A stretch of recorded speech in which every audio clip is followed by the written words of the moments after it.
Oi, oi, oi, oi, oi. I'm late. I'm late for a very important date. No time to say hello, goodbye. I'm late. I'm late. I'm late. Welcome in, boys and girls. Good day to you. Happy Pizza Friday. I'm starting a bit. I'm a terrible streamer. I'm starting a bit late. It's also going to be a shorter stream today. I'm a bit busy today. I'm a bit busy, but we do have to get that damn fishing rod. We should have Captain Tocker 5 of 5 now and be able to play with the new fishing rod. I'm intrigued to see just how much venom it absorbs, and secondly, if converting it to Glimmerline worth it in any way, shape, or form. I'm not sure yet. We'll have to see. But that's my focus for today. Keeping it short, keeping it sweet. I like most people, or a lot of people, I should say. I spent 26 minutes of my life yesterday watching the GTA 6 trailer. And, oh boy. That game is going to stop the world for a few days. Genuinely, it's going to stop the world. It's going to be chaos. Chaos in a fun way, though. Chaos in a fun way. Whilst my game takes a year to load, let's double check, see if there's any news. You can get Jimothy now, right? Isn't that a thing? 400,000 gold for the token in EU. Christ. Woo. Failed crafting orders resulting in lost crests and sparks for some players.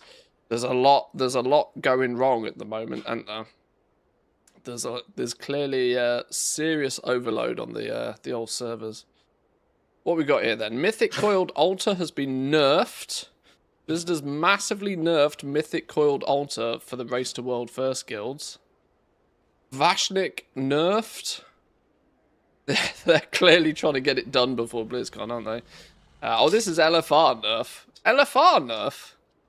Really?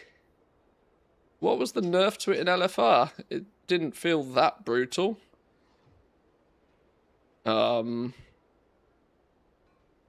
Where? What?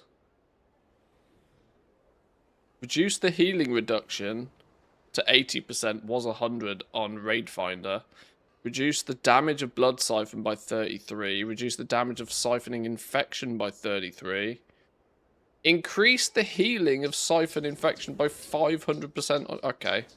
There's some pretty sizable changes. I didn't notice those, but just some minor class, and fixed an issue that caused mislaid curiosities to not spawn in the Dark Way variant.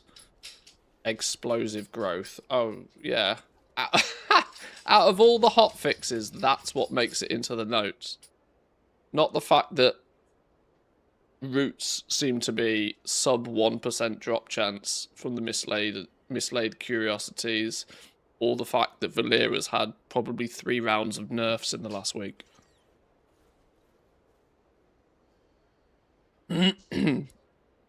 None of those changes make it to patch notes. So Tyrion, how are we doing? Welcome in. Good morning. Root price is dropping like a stone now, about 700 gold.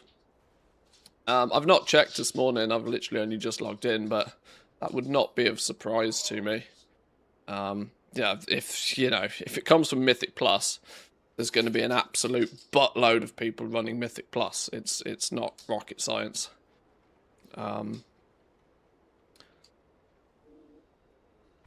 Bonus rolls cannot be used on loot-locked bosses next week. Eh? Oh, I see. So if you've killed a boss and you've used a bonus roll on it, you can't then go kill it again and do another bonus roll on it. Oh, I see. Oh, well, people are already planning to, like, stack their bonus rolls on, like, probably the big dude, eh? That's probably the play.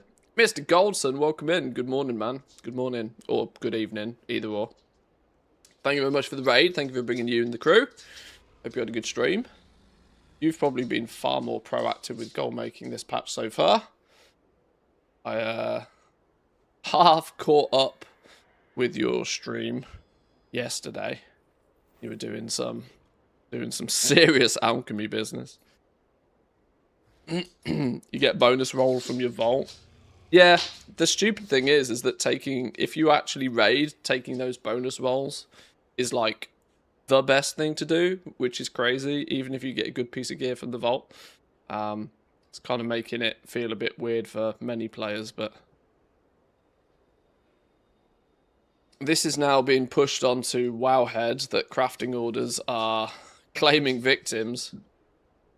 With failed crafting orders not returning sparks, crests, or the crafting materials. Across NA forums, EU forums, Reddit, and Discords, players have reported a crafting bug where a crafting order appears to just get lost or bugs out.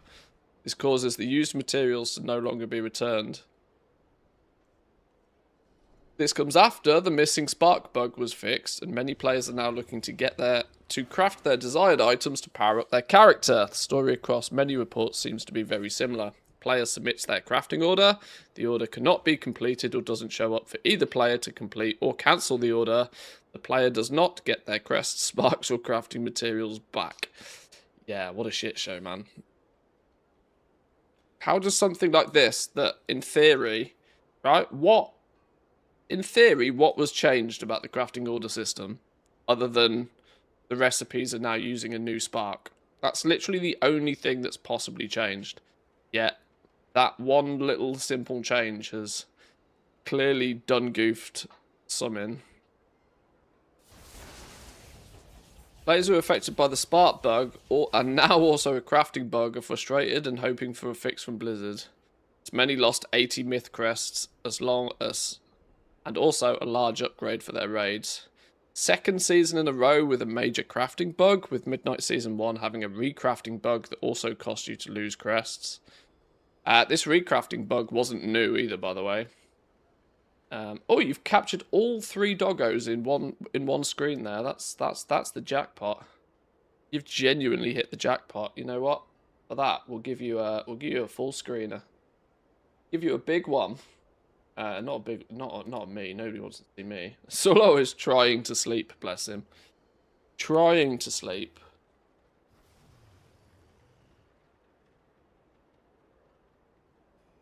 Nipsu and Alma have been playing all morning. There's a tractor driving past the house, so they're a bit...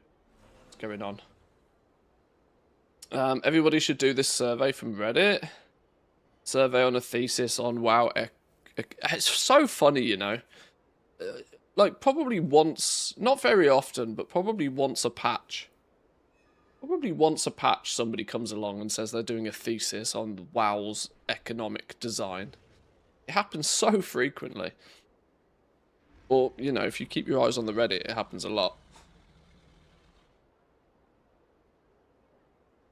I've always wondered what these people... It would be nice at one point to read the actual thesis, rather than just filling out a survey of questions that are often very self-explanatory. Feels like it came from WoW. Probably not. Nah, I don't think they'd be that sneaky. I think if they wanted that sort of feedback, they would just ask. I think they would just ask. Yeah, this recrafting bug from Season 1 was a thing last expansion as well. Same again. Like, every single time we have a major patch, the same bugs reappear again and again and again. Almost as if all of the hot fixes they have to do never get carried forward when they push a new major content patch. It's clearly a bit of a systematic problem at Blizzard's end, I think.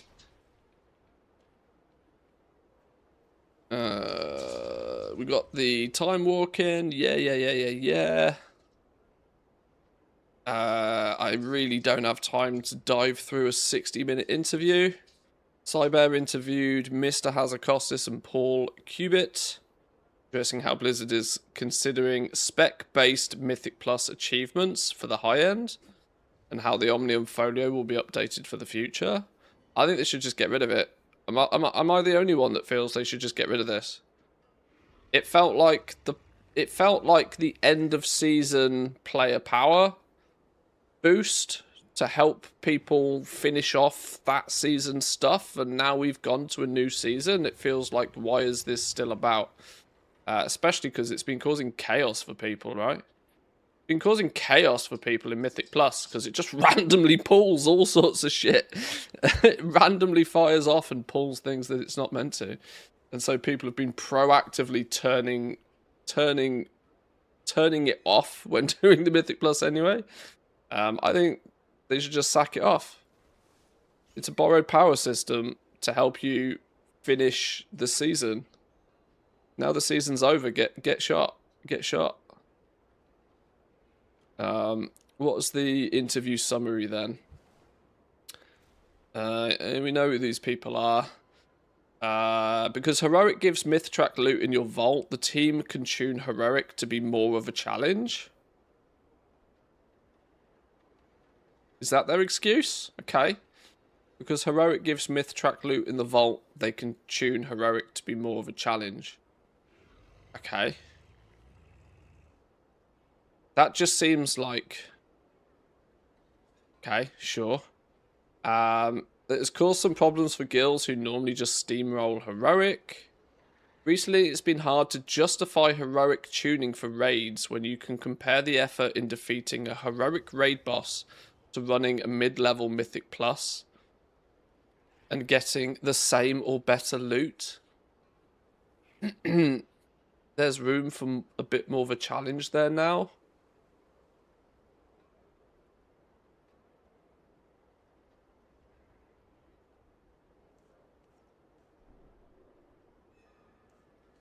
Okay, sure. They do this. The pendulum swings. It seems to be on a one. If you take the length of one expansion, they seem to swing the pendulum from one side to the other, and it's all very conveniently linked with whatever the most recent player feedback has been. You know, they try and swing things, saying that, oh yes, things should be more accessible and more straightforward and easier for players to do.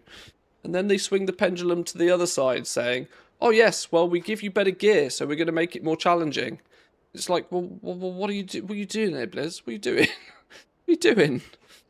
It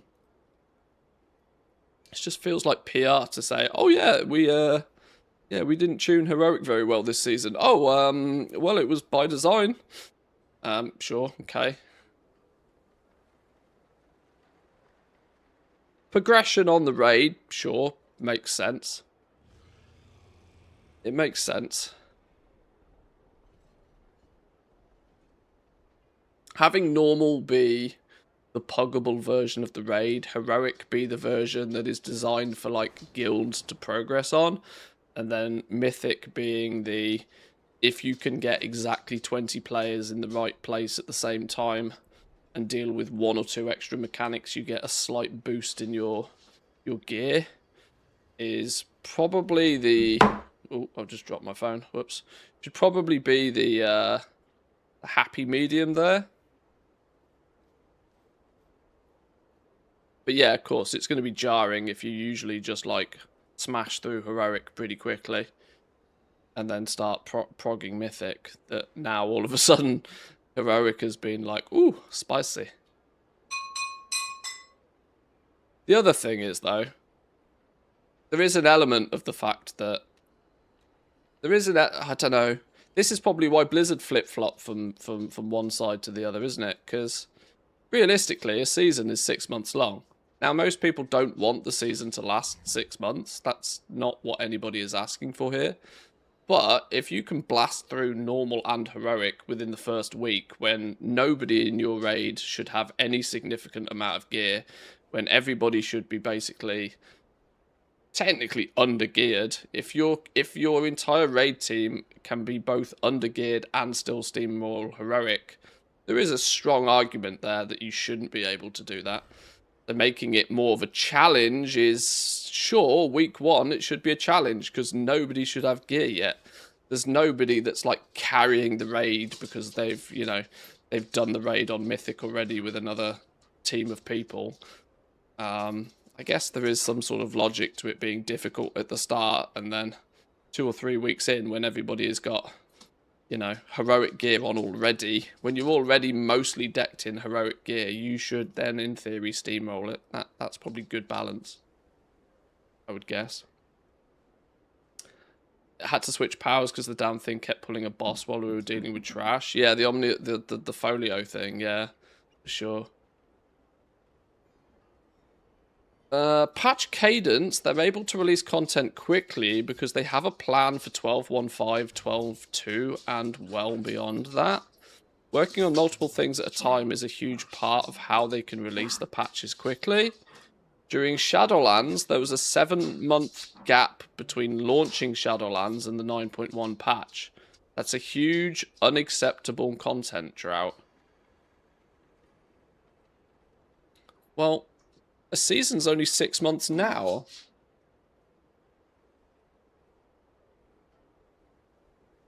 What's the difference between 6 months? I mean, that's only a 1 month difference.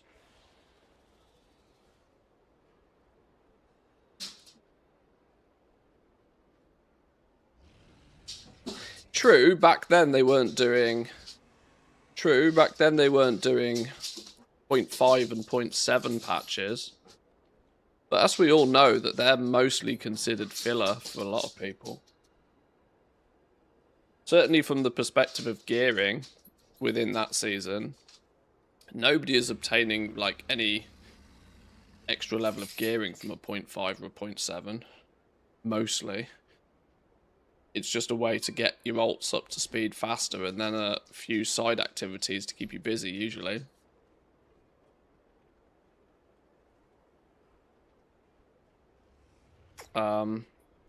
This still doesn't seem to address the fact that players are both simultaneously saying that new content every 8 weeks is hard to keep up with, especially when it turns up and it's mostly broken. Hey, puppies, you were all chill a minute ago. Relax, solo boy. Relax. Playtime over. Relax, you've been doing this for 3 hours this morning. That's why, partly the reason I started the stream late today, because these three were just not chilling out. Sure, yeah, I mean, 7 months with nothing, absolutely, sure. 7 months in the moor was a very long purgatory. That is for sure. I didn't mind it in Shadowlands particularly though at the time. I don't think I minded it too much at the time. Took a while to get those legendaries spun up for sure. But yeah, maybe 7 months is a bit over the top. Don't know why they, you know, pinpointed Shadowlands as to be the huge unacceptable content drought. I can definitely name some other huge unacceptable content droughts. I wouldn't have cherry-picked Shadowlands launch as the highlight there, but sure. Liz still has the mentality that people should only play their game and play it constantly. They really need to get over that. Yeah. Yeah, I that statement I definitely agree on. It was different in 2006 when there really wasn't that much out there comparable to World of Warcraft. And the speed and the pace of the game was more akin to those times. That it was, you know, it was, you still had people that would blast, but you would still have people that would log into World of Warcraft on a daily basis, and they literally would just log on to WoW more as a way to just chat with people, and, you know, people were RPing in the cities, and, you know, it'd take you 20 minutes to form a heroic dungeon run, and you'd go and do a heroic dungeon or something, and then you'd stand at a trading dummy a little bit more. You know, the concept, the way that people played the game back in the days was very time fillerish. It was far more acceptable then for people to dedicate their entire life to World of Warcraft. But I mean, this is where I've compared classic and retail before a lot. Hey, Sula. Hey.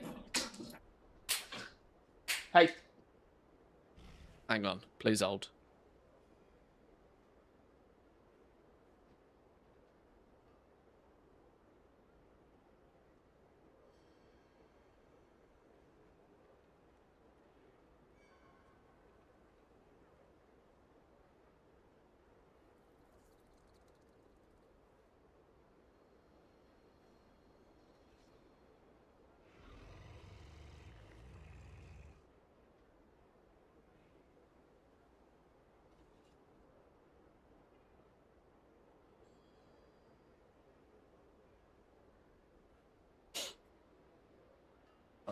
They might chill out a touch. Sula's gone under the sofa. I can't be the only one that misses the gaps where you could go do something else or even gasp catch up on the WoW bits you'd put off until later. Or later now almost never comes. I know so I've been mostly full-time for about 6 years, which means that from the start of Shadowlands to the present day, I have, for the most part, been fortunate enough to consider playing this game my job. And in that regards, I can also say that the amount of time I felt I needed to actually put into the game has exploded, has absolutely exploded.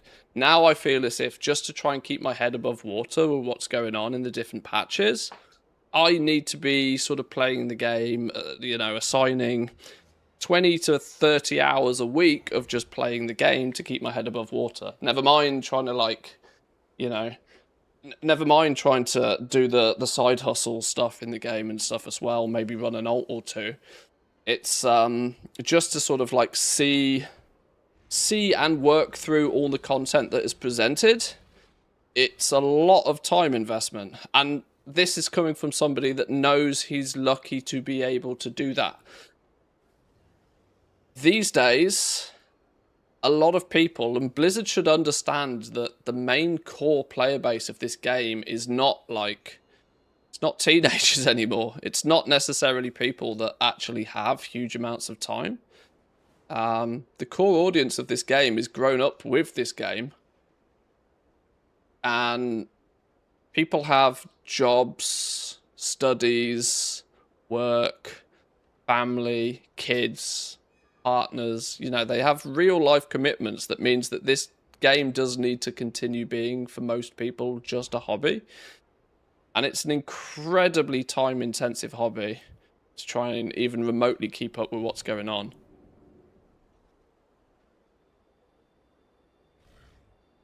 And having the faster patch cadence.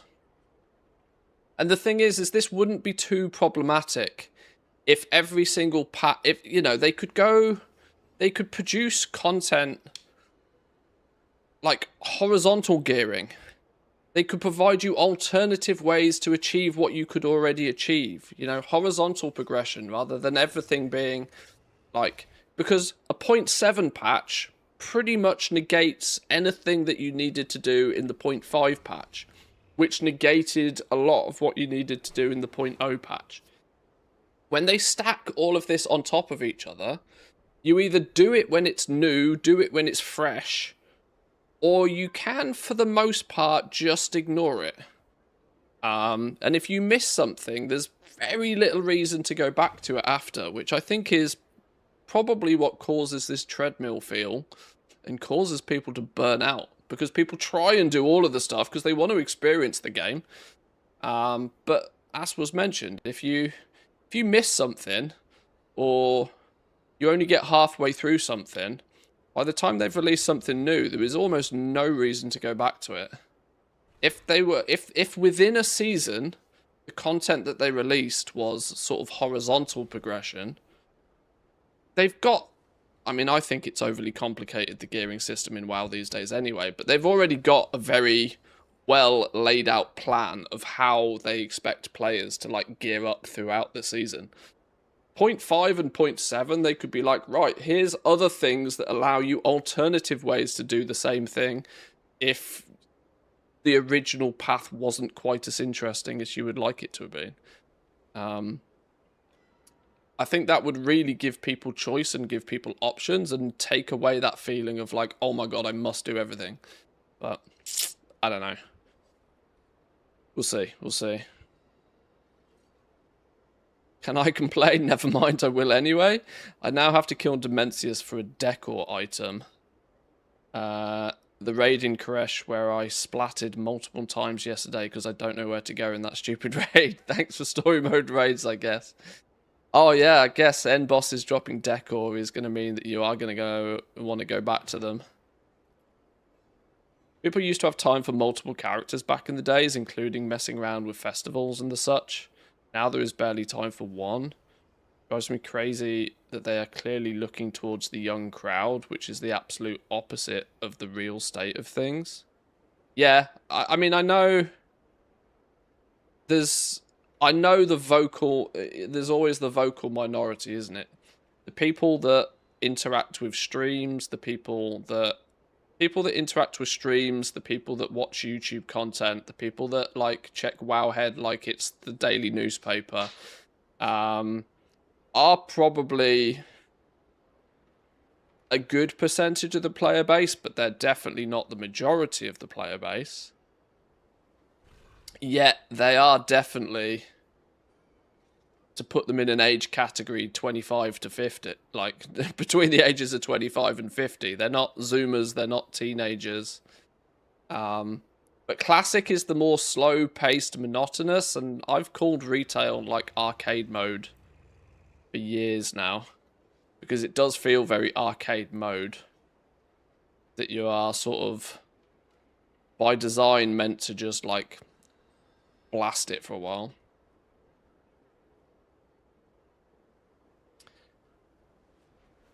Metallica ZZ Top on BlizzCon. Now it's some unknown K-pop groups.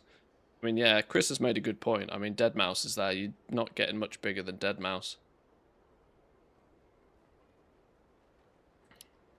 BlizzCon will be a good BlizzCon for Warcraft fans. Okay, Classic Plus announcement then, sure. Lots of announcements will be coming from modern WoW at BlizzCon. They will be talking about 12.17 and 12.2 and maybe even beyond that. 12.15 will already be out on the PTR by then. I'm amazed this isn't out already, by the way. I was 99% sure. I mean, it may still happen, but I was 99% sure they were going to drop this yesterday. But maybe they're doing it today. For sure, 12.15 PTR is very soon. Very, very soon. Power systems. Artifact power was a universal system that was required to engage with, which was open-ended. There were pros and cons, and eventually the cons began to outweigh the pros for many players. The progressive raid buff is a bit of a band-aid due to a flaw in the itemization. Itemization is so front-loaded due to spammable Mythic Plus, more sources of loot than ever, the Catalyst, etc. I hate to say it, but I've said for years, Mythic Plus causes a lot of problems in the rest of the game.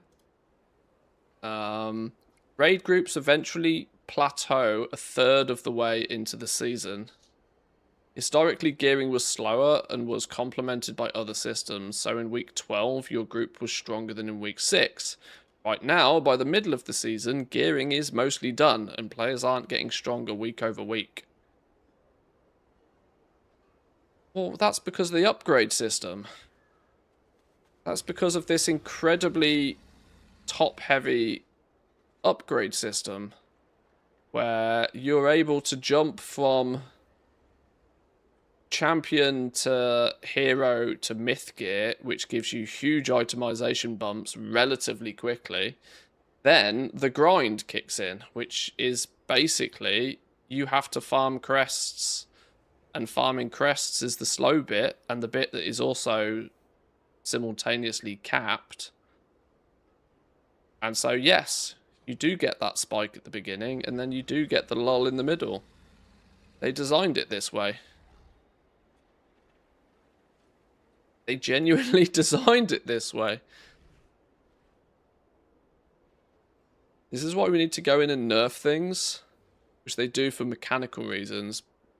But this is unpredictable versus a raid buff schedule, which is easier to understand. Ideally, gear progression should be able to cover that. They would often make one-off borrowed power items, such as Circe's Circlet. These often had a lot of overhead around them. They instead made the Omnium Folio a form of borrowed power that can offer universal rewards for the whole expansion. Yeah, but this is also adding to the problem, right? If you can't... If you go dishing out player power at the end of one season in order to give a bump in power towards the tail end of the season, if you do this, then you have to take it away again at the beginning of the next season. Otherwise, you're only compounding the issue, right? You're compounding the issue because you're letting people still have the player power, the borrowed power from the previous season, the next season. Stack that on top of all of the systems that they've stated here. It only slingshots your gearing even faster, even quicker. Look at players like myself that blasted the Delve journey in order to start getting hero gear drops from Delves already.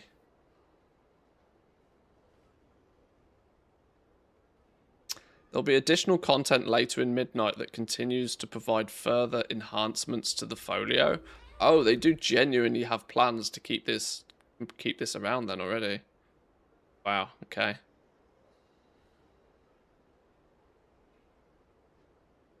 Players aren't getting stronger week over week. That there is the part of the problem. Do they not see that? Well, this is like I said, this is entirely by their own design. Because crests are your limiting factor on gearing. Once you have obtained the gear, then you have to choose where you upgrade it.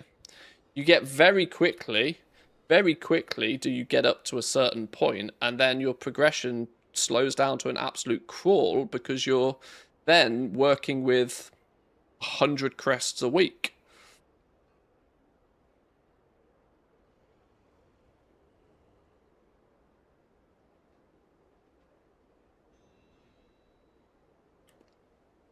I don't know. I've said for ages the gearing system, the gearing path is overly convoluted, and it's clear that it, you know, even with all of the levels of complexity, it just simply does not do what it is designed to do, which is to progressively get you more powerful the more you play.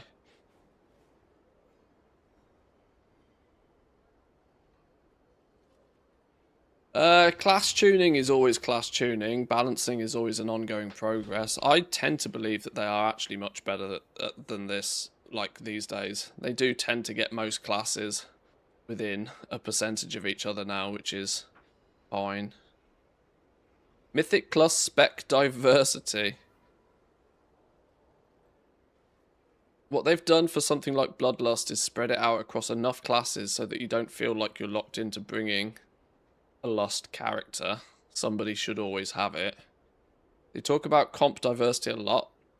That one way they measure balance. Mythic Plus is not about just raw DPS, it's the complete package.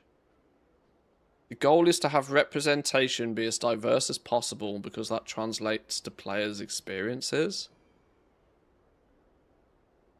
They are considering, not for this season, changing some of the end-of-season leaderboards to be spec-based rather than global.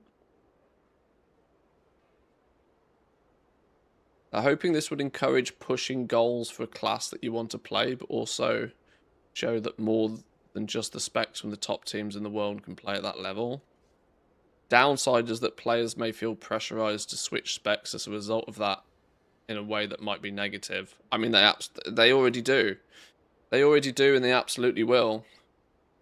Cookie cutter meta builds.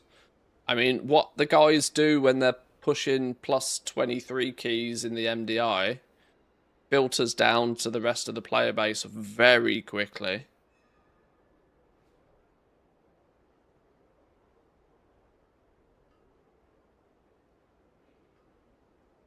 For sure.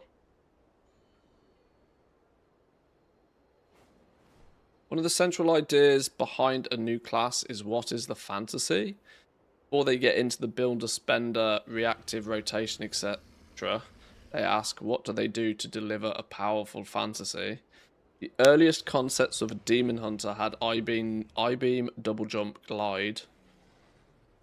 When people are coming back to the game or first trying to pick a class, the choice is driven by fantasy. True. The challenge with voting for broad systems is that there are players with very diverse playstyles. But there are similarly lots of players with incredibly narrow playstyles. You come across people every day that do nothing but Mythic Plus, and anything outside of Mythic Plus they genuinely don't care about. You have people that log in and they do raid bosses and then they log out. Like, you do have very diverse playstyles, but you do also have incredibly narrow players with incredibly narrow playstyles as well. Putting something broad to a vote could lead to a faction of players dominating the vote. Is that kind of not why you put something to a vote, though? To find out what is the common consensus? You then can't turn around and say to that common consensus that they are dominating the vote. That's the fucking point. You're trying to find out what the consensus is. You can't put something to vote and then say, oh, well, I don't like that. I don't like the result of that. Surely?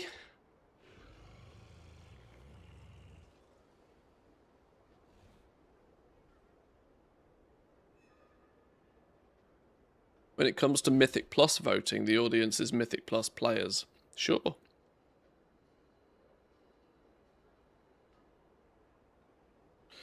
Ultimately, there's no better people that are going to give Blizzard feedback than the people that proactively play the game. I'm not sure what they're expecting from this, honestly.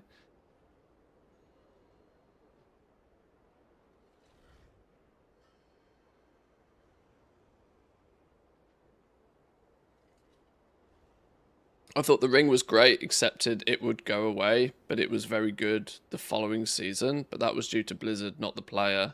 Well, things like the ring, you know, to make them very good, they had to bump them 20 item levels above everything else, didn't they? They were purely stat sticks with a, you know, proc for the most part, which you either then have to somehow magically delete them from everybody's gearing and then not leave players with a hole in their gear, which is why I think they produced the Omnium Folio, so that it didn't cause this like weirdness with your item level and gearing. They moved away from polls only because the polls were telling them that they were wrong. I mean, this is the thing, right? If you ask your players what it is they want, they're going to tell you what it is they want. Because you don't, you know, the fact that Blizzard tends to sometimes not agree with the common consensus or the vote does not negate the fact that that vote was legit. That poll was, you ask 1,000 people, and if 600 of them tell you the same thing, then, well, there's your common consensus. Blizzard have the advantage that there's tens of thousands, if not millions, of people that play this game. They can get huge amount of feedback very, very quickly. One Twitter poll would probably get them 50,000 points of view almost instantly.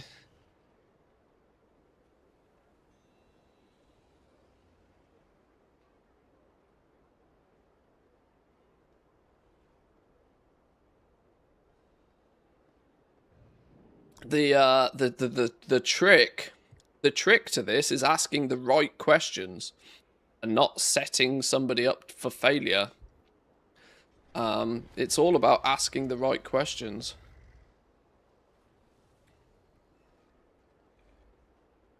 If you ask a dumb question, like, you know, what's better, Mythic Plus or raiding, you're just causing an argument. And that's just, at that point, that's a dumb question. They need to be asking questions that actually make sense, might actually be useful.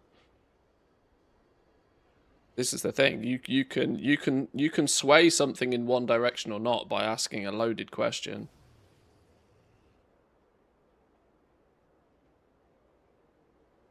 They want players to instantly understand from the presentation of mechanics what they're supposed to do.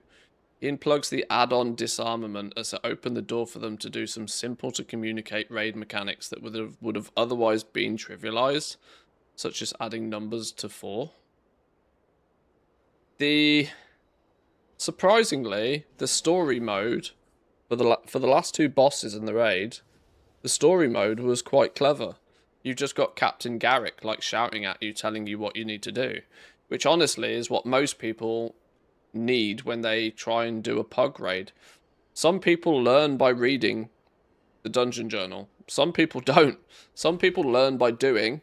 Some people learn by seeing those mechanics in action and being able to react to them, and it might take them 1 or 2 times to get it wrong, which is difficult to do in a pug raid, because if you fuck up a couple of times in a pug raid, then you're gonna get booted, and by that point you've probably not learned a lot, and you've annoyed a bunch of people at the same time. The story mode, being able to do the story mode and have Garrick just shout at you and tell you what you need to do, was kind of actually quite clever, because you could go into it, you're not adversely affecting anybody else, you're not wasting anybody's time by your lack of understanding or preparation. You can go into it, you can do it a few times, you lose, you hurt nobody, and if you win, you hopefully learn something. It was quite clever.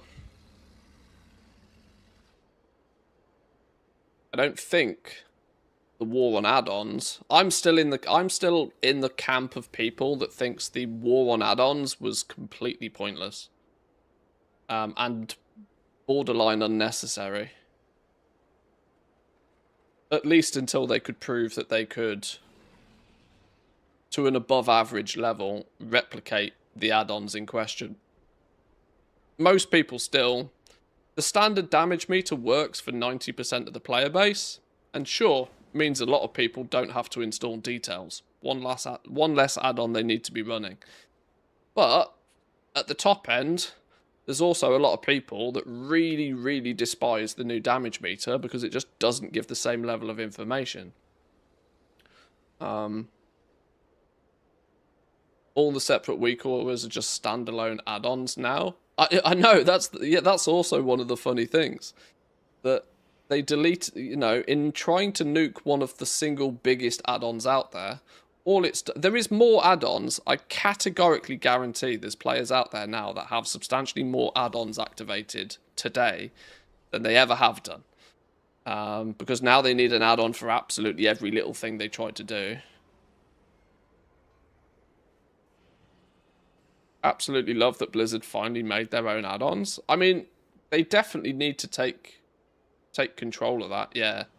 But I think that what they should have done is had a transition of at least an expansion where they don't touch add-ons in any way, shape, or form. They very simply replicate them themselves, put them in the base version of the game, and prove to everybody that the base versions are acceptable for most. And, let nature take its path, If it's in the base version of the game by default, players are far less likely to go looking for an alternative.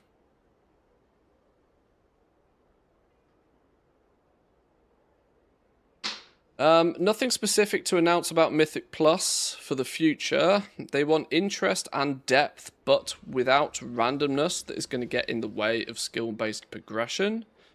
They're happy with the shift away from rotating affixes and impactful affixes at the low end. Some of the original affixes in Legion were designed specifically to encourage or force spec diversity. It was frustrating in the long term for many players, but whilst removing them has provided a more streamlined experience, it has left some gaps.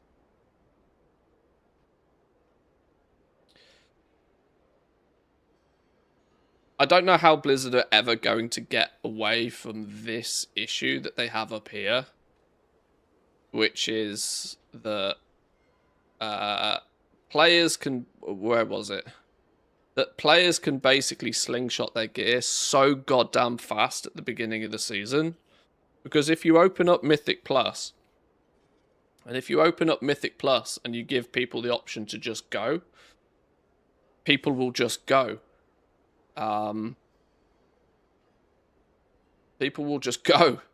People will blast in +10s like literally week 1. Which is fine, but you then have to expect that those players are also going to be running around in high-end upgraded hero gear and myth gear very quickly. Very, very quickly.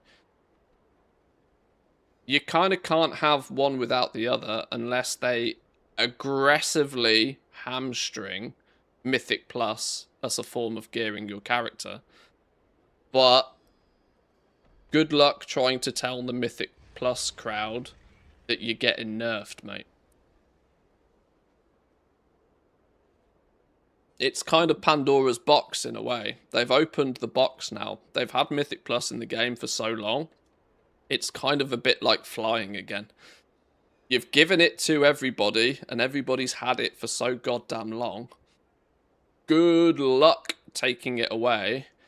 But for as long as it is about, you are going to have this issue where players are going to slingshot their gear to astronomical levels incredibly quickly. You kind of can't have one without the other.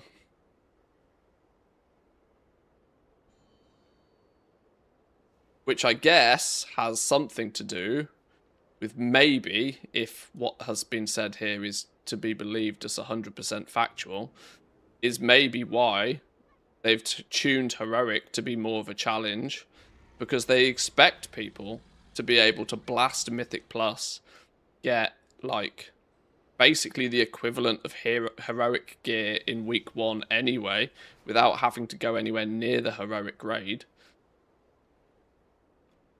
And so the only way to counter that, to make sure that progression is to be had via the raid, is to bump it up in difficulty. I don't know. The only way they could do that is to have something similar to coffer keys. Like I said, good luck trying. You try and tell. Good luck trying to tell the Mythic Plus crowd. Blizzard have basically over the years, Mythic Plus has been in the game so long, they've divided the end game players into 2, really. You have the diehard raiders, and you now have the diehard Mythic Pluses, right? And they both believe that they should have equal opportunities, and both believe that they should be able to achieve the same things. They're not wrong. They're not wrong. There is, yes, crossover between the 2 for sure. But you've so very frequently see one side of the party saying that they don't want to do the other side of the party's activity to be better at their side of the their side of the game. You know, they're just far too deep to try and turn around and say, oh yeah, by the way, Mythic Plus, we're going to have to nerf the amount of runs you can do. We're going to have to nerf the amount of gear you can get because you're slingshotting everybody's item level far too high, far too quickly. Because the raid has always had pretty standard progression, right? You get gear based on the bosses you can kill. You can kill the boss once per week. You can get better gear if you kill it on the next difficulty. But it's like hard capped. Raid is like hard capped. Mythic Plus, on the other hand, with enough time on your hands, you can run it all fucking week. And when there's a 2 in 5 chance you get a piece of gear from each run, as your keys progress, if there's no limit on how far you can push your keys particularly, it's no surprise people run around in, like, you know, fully decked characters almost instantly. And then go into the raid and just trivialize it. You know, they're 2 contrasting play styles that you're gonna have to expect one to affect the other. unless there is a wall put down the middle of them and they are completely separated from a gearing perspective. Which I also don't think Blizzard want to do. They've opened the box. They've left the box open for a long time. Don't know how they fix it. But yeah, anyway.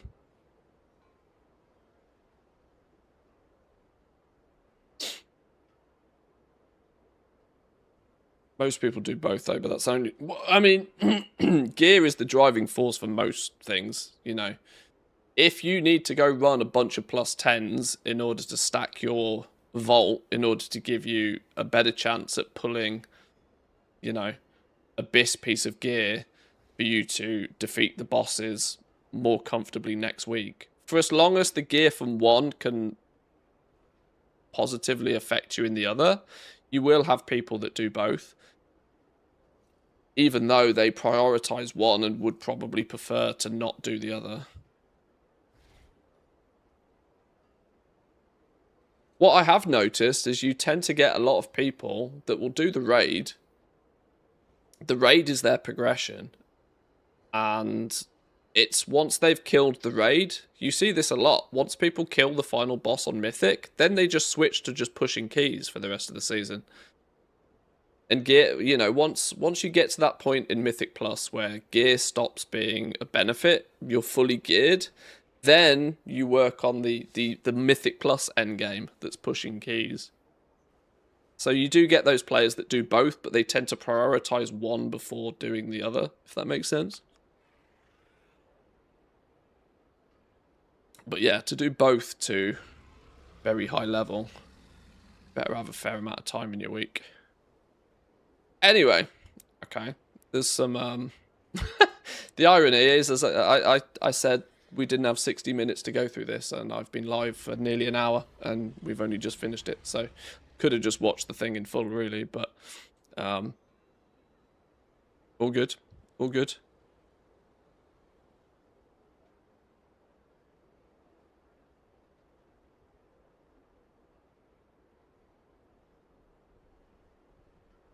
Still in the belief, LFR, epic item, normal 1 socket, heroic 2, myth 3 sockets, no item level differences. And the vault gives a socket to be used wherever you want. Yeah, I don't think they're ever going to do anything too revolutionary with gear. That would I mean, that would be good for jewel crafters. But, like, I don't know... Yeah, I don't know how they'd integrate that. Just, like, how you'd make the... I don't know.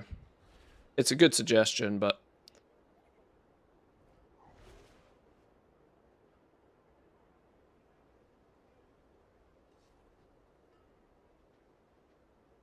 I mean...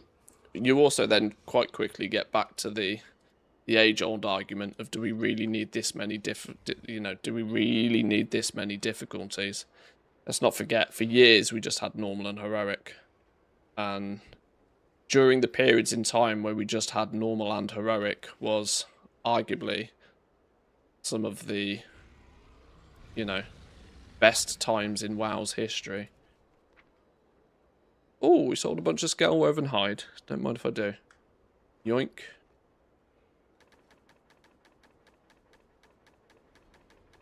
That's probably a separate topic that we shouldn't get too deep into. We need to go get this fishing rod. I've yapped for too long. Need to go get this fishing rod.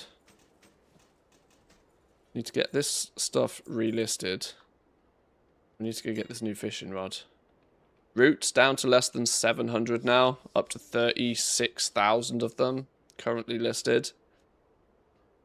Yeah, some pretty healthy chunks here as well. There's no shortage of these turning up, is there?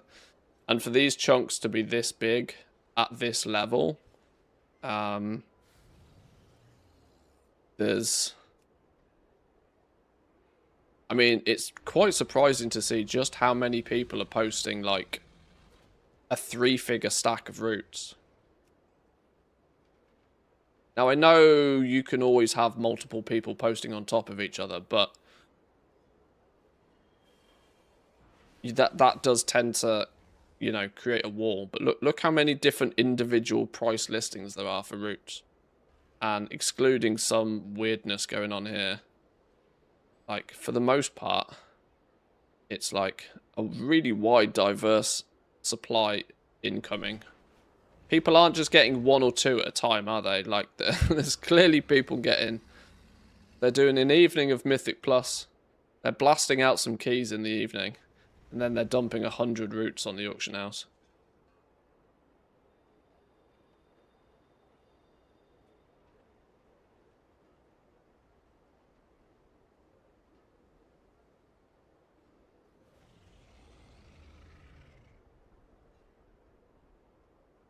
Skill ceiling to get into raiding when it was normal heroic was also higher. The player skill was worse, but the average skill ceiling was higher.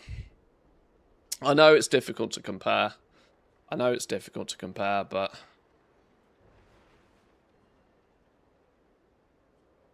my overall take hasn't really changed much on this. I think they should sack off LFR completely. I don't think it really serves much of a purpose at all. I think they should convert LFR instead of wasting time balancing for LFR.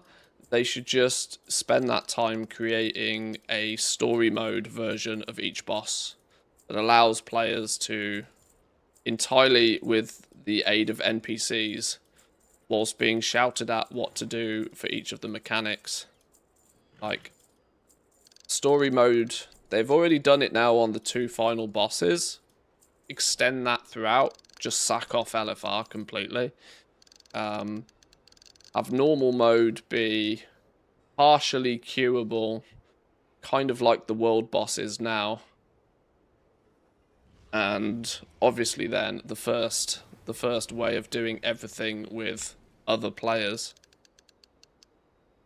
Then you have heroic mode. Have story mode. Story mode, normal, heroic, and then mythic. Which, you know, normal mode is queuable. Normal mode can probably easily be completed without too much composition. Can also flex. They're doing this with the lair boss right now. Is the difference between, you know, NPCs showing you the way through, and then normal mode is the first, should be mostly obtainable by most people. Especially now when you think about the fact that the gear that you get from normal mode is what, champion gear? It's not crazy gear, is it? I think it should be queuable. I think it should be made more accessible. Because at the moment, normal is just kind of sits in a bit of a weird space. You have to manually form groups for it. It's sort of focused more towards pugging it. Most even remotely sensible raids clear normal literally the day it turns up. In essence, I probably wouldn't change much other than turning LFR into story mode and removing the gear from it. Sure, put a box at the end of it that gives you a piece of veteran gear once or twice a week, or 2 or 3 pieces of veteran gear on completion once a week or something. You could still use the story mode variation as a way to give veteran gear. People outrank that shit so fast it doesn't matter. Make normal queuable. Make heroic the one that is designed for progression. Make mythic the one that, you know, people who want that difficulty push can do. Still a similar quantity of difficulties, but has a more succinct progression through them. They all then have their own purpose.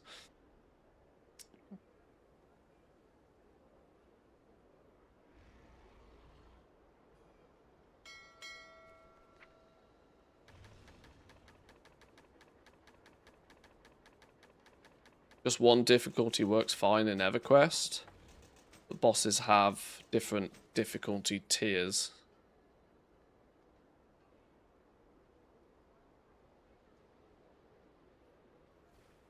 I've never played EverQuest, so I don't know. but that sounds like they just do have. You can't use the. You can't say they don't have difficulty and then say they have difficulty. I don't understand.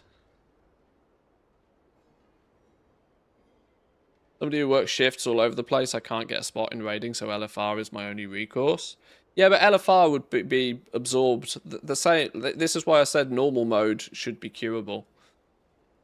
Much like what they're doing with the lair boss right now. Not so that you need... basically, normal mode would probably be not too dissimilar to LFR.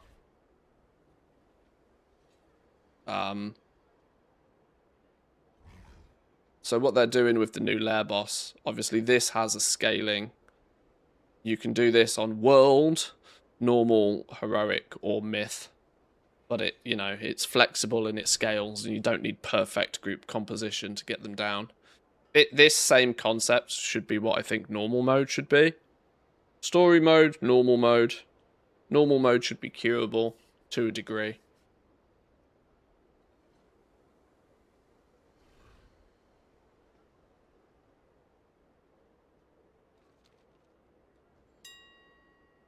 Because, yeah, I get it. Like, getting a whole bunch of people in the same place at the same time can be difficult. For years and years and years, one of the main reasons why I didn't raid is because I worked shift work. I worked retail and I worked shifts, meaning I could not guarantee that I'd be in the same place at the same time every week to go kill bosses. So standard raiding wasn't really an option for me for years and years and years. So I definitely get it. There needs to be something that you can dip in at, you know, easily when your time suits.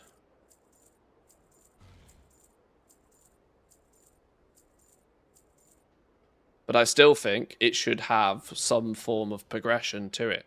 The concept here would be is that it would be queuable much like LFR, but it should be, there should be mechanics that matter. It should be something that takes a few hours to do. You know, it's more like it would basically make it a more difficult LFR. Now, there is the risk of that it would present more option for failure, which is always a little bit difficult at that point. But this is why story mode should exist. Story mode should give players the ability to quote-unquote practice the bosses so that at least they know the mechanics before they step in. Now, there'll still be lots of people that don't.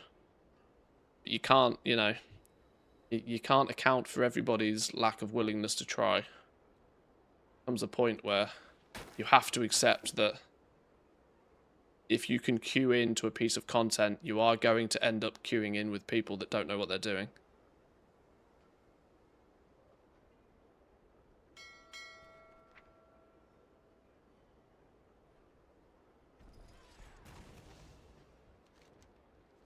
Right, let's head over to the new zone. I should probably check patron orders at least, shouldn't we?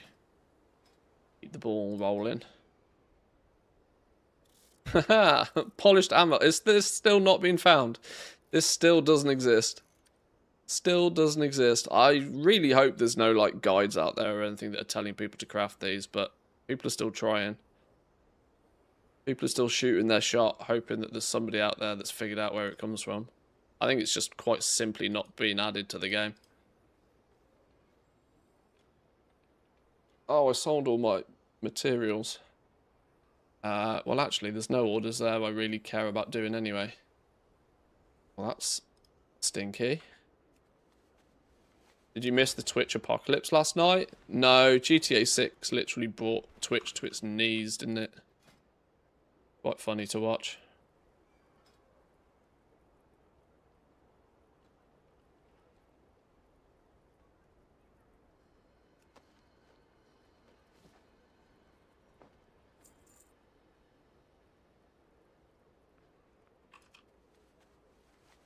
It was quite funny.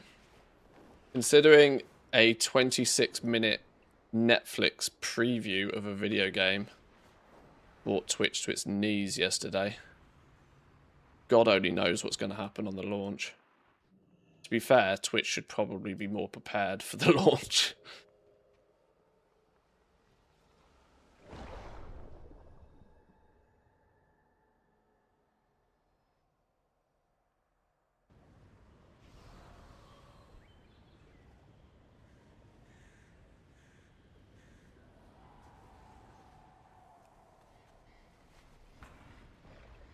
Very scary when all of a sudden the site tells me only channels that are allowed to run ads, affiliates and partners, can affect when the ads are played. I think that's true anyway, isn't it?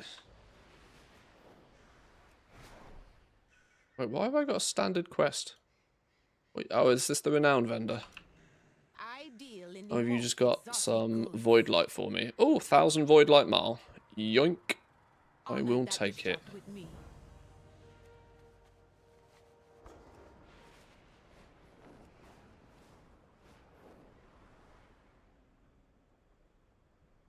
I think Twitch runs ads on every channel regardless. Have anything ancient to trade? Needs to be at least 2 centuries. Whether you're affiliate, partner, or Have anything ancient unaffiliated. Needs to be at least 2 centuries. I do so enjoy a good scroll. Leaving so soon? Dirty darters.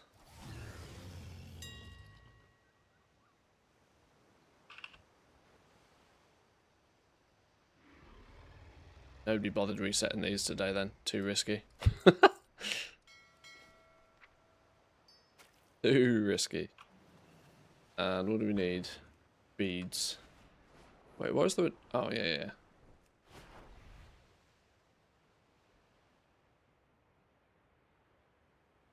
What do you mean? This is the only channel that gets ads?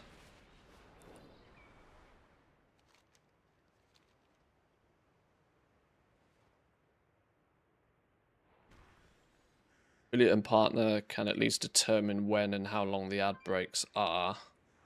Yeah, to some degree.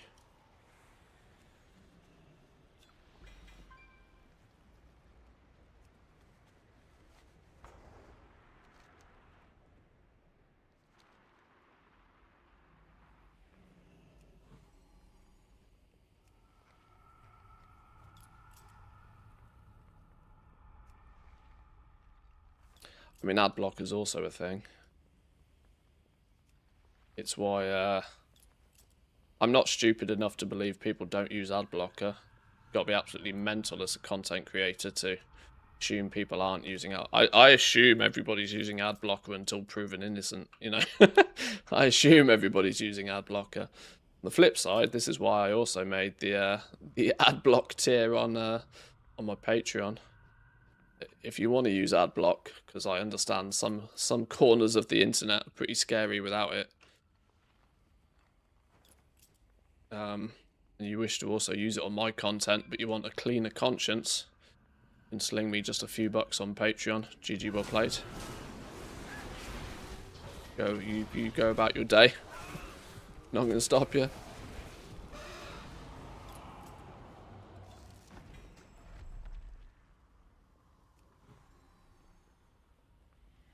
I'd be okay with ads if I got paid to watch them. Wasn't that a thing for a while on Twitch? Wasn't that a thing for a while on Twitch? You could opt into...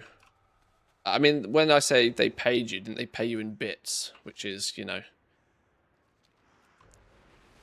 not the same as being paid, but it like something like that. Bits that you could then obviously give to your favorite content creators rather than yourself. But grandchildren older than you. Why didn't that turn in? It is about the journey, not the destination.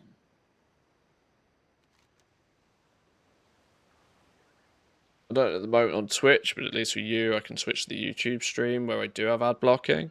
Yeah. I also, yeah, I'm very aware that a lot of people lurk in the YouTube side of the stream just by proxy of the fact that there is less ads on the YouTube stream. If you find anything exotic... Hey, Captain Tokker's crew. There we go. I have great-grandchildren older than you. So now we should be able to... Oh, did I never buy this? Annoyingly, I should buy that. Well, rip goes my, Oh, we're going to spend some marl here, aren't we? Multi-ward. You get the pet. Sludgy looking dude.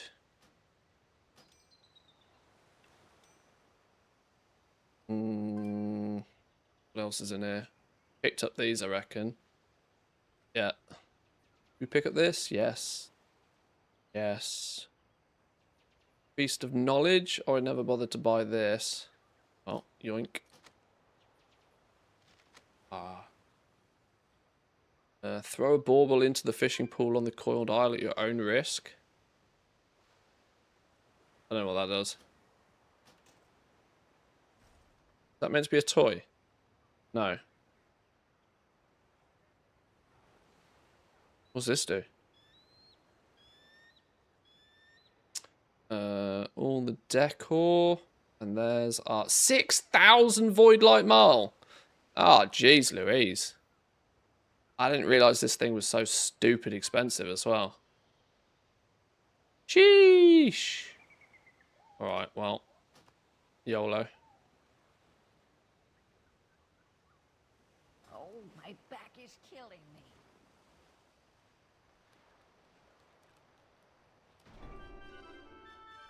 Multi-word recipe. There's our pet. There's our Feast of Knowledge.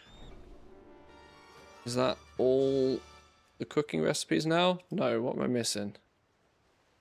Oh. I will just go learn that from the cooking vendor. Oh, actually. Have I got... Ah, I've got my 40 fused vitality. Meaning I can make my cooking stuff now. So many squirrels. Right, slam this on. Let's go do...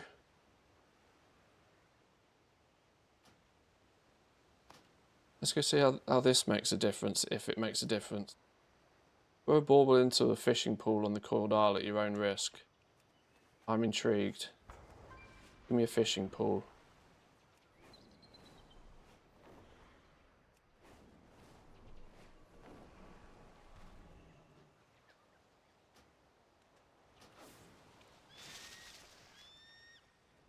What did that do?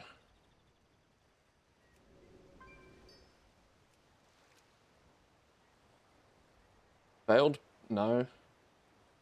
I don't know what it did.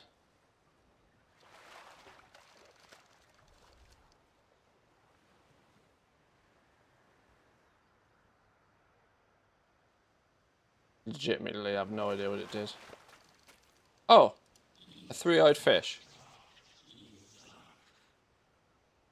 Collect 12 mandibles from Venom Rises. Ah! Okay.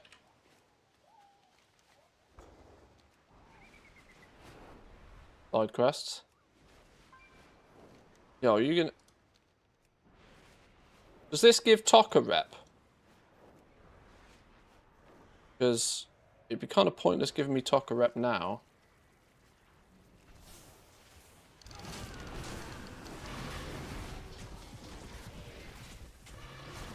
Yeah, it's a bit of a Blinky reference, maybe.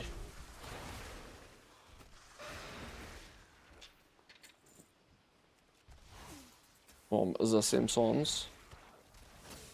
Was it called Blinky? I think it was called Blinky, wasn't it?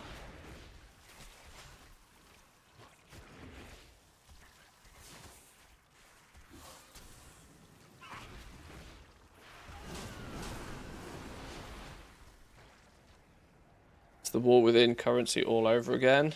You need a ton of those in order to buy stuff. What was this? Total Recall did a triple better. It is.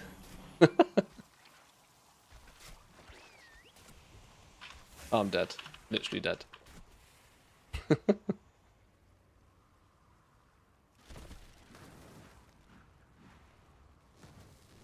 Quest line for the fish, then you can fish up the last treasure for the Treasures of the Damned achievement. Oh, does it? Is this the one that gives you the some salt thing or something? We were having this discussion the other day that the last one was like felt borderline impossible to get, but maybe this quest line is a prerequisite or something to it.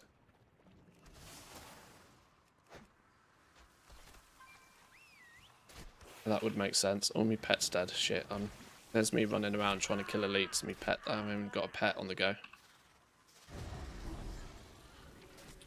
Oh, I'm literally dead. Literally dead.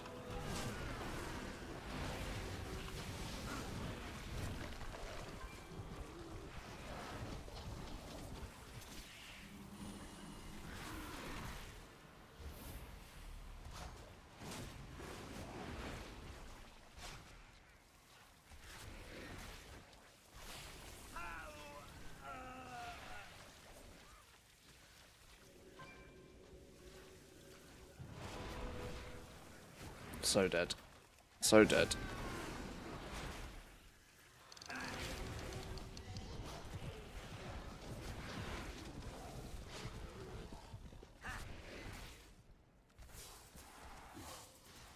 Not quite sure how we survived that. You're right, by the way, the fish's name was Blinky. There we go. I've got good memory for stupid shit. It's a prerequisite for the Malevolent Fishing Codex. Okay. I've basically ignored those treasures. I knew that there was different ways to go about getting them or whatever, but I wasn't doing that much fishing in order to get them when I was only about 2 days away from, fishing it up naturally. Still cannot catch the salt, thinking my account may be broken. I've used... Ah, okay, so you've still not found a solution to your problem.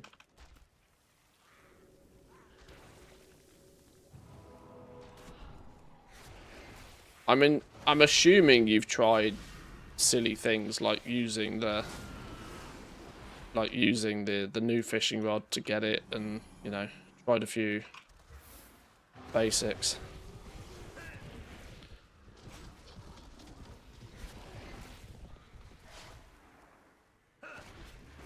Because there's also that eerie lure, I think it is, that you have to buy with Void Light from the vendor.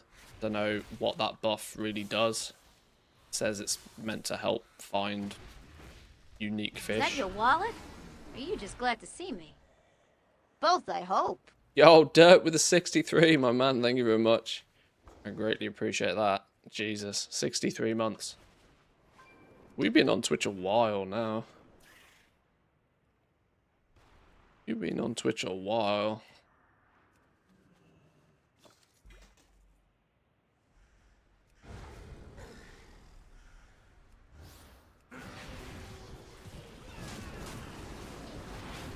Done everything. Got the new pole with the Grand Line. I mean, you can always put a ticket in. You never know. They might tell you.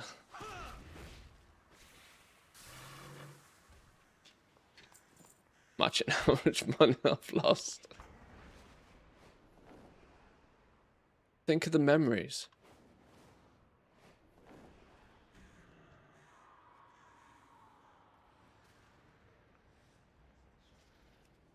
Where's the dudes that are going to give me these mandibles? You count, you count. And you're not elite.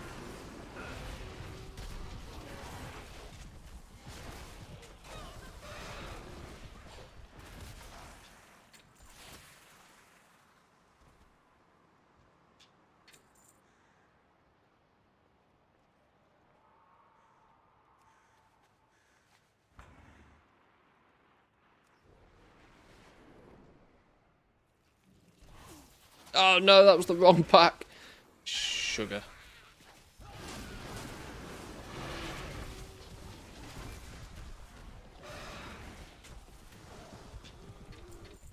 There we go.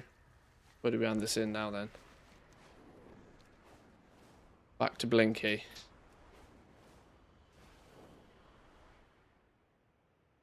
Almost missed this when start the stream. Went to make some coffee. 45 stream streak. Good effort. Good effort. Thank you. Where's Blinky? Do I have to use the thing again?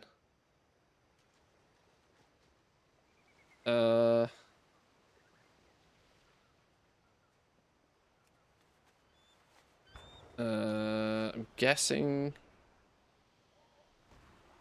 meant to be here. Find a new pool.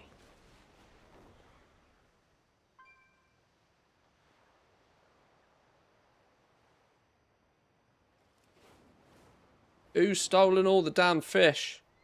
Everybody's got their fishing line today, clearly.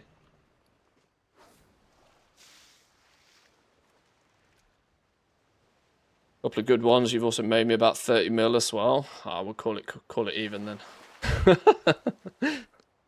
Call it even. Complete cursed surges on the coiled isle and recover parts from Ulutech's faithful. Oh god. Oh god, you're making me do more flipping. Oh god, you're making me do one of each of the cursed surges for a fishing quest. You can get bent. Never have I been less incentivized to go do a quest in this game. Oh my god.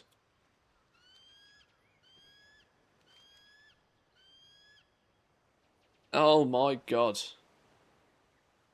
You get the fish as a pet? Oh, do you get Blinky, do you? Oh, okay.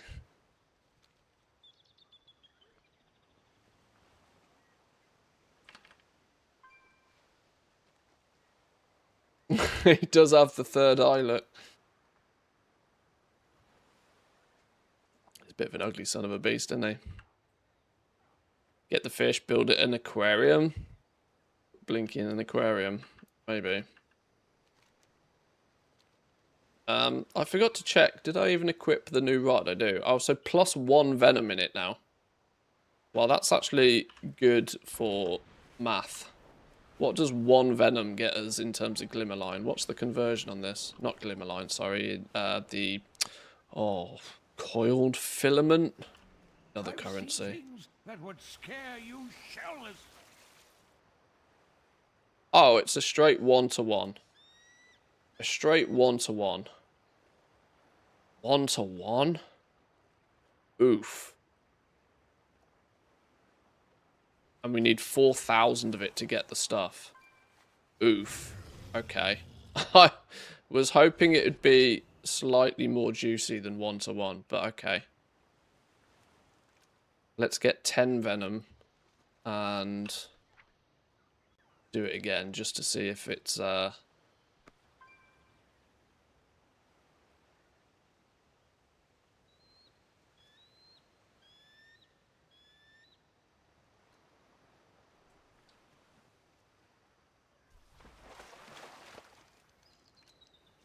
do we get a venom each and every cast? Could be on 3. Oh, you don't even get venom every cast. You shitting me? Oh, God.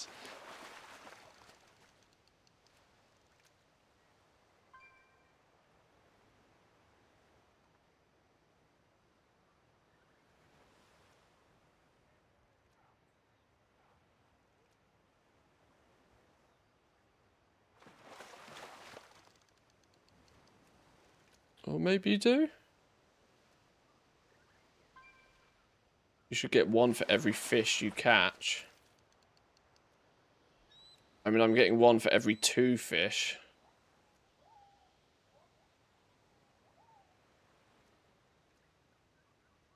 Successful fishing attempts in the waters of the Coil Isle will siphon venom. So I guess, yeah, getting something counts as a successful attempt. Okay, so we need to do 4,000 successful fishing casts just to get the just to get the 2 cosmetics and the mount. 4,000 successful fishing casts, and then every 10 successful fishing casts from then on, 10 successful fishing casts will convert into how much of the Glimmerline stuff? No wonder there's a queue of fishing going on. Do so enjoy a good scroll. 2,500 successful fishing casts to get this mount. There's then 1,000. Yo, that's sellable. Ha ha ha ha! That's why. These are bind when used. They've made these tradable. 275,000 gold. 120,000 gold. 91,000 gold. Region market prices so far. Yo, you can sell these. Oh boy, oh boy.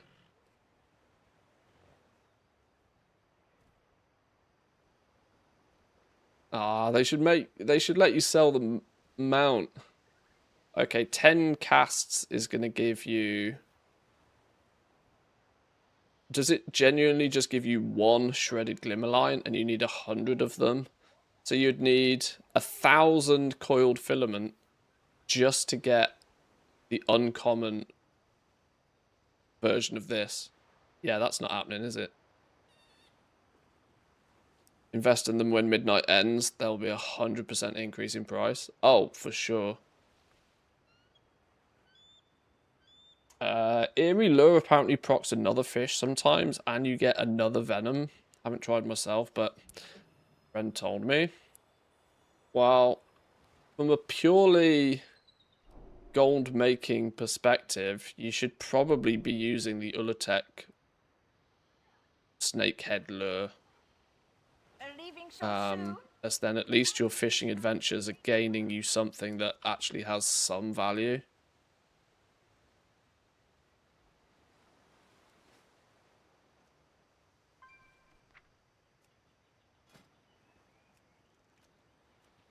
Snakehead lure. 374 to craft, that's not right.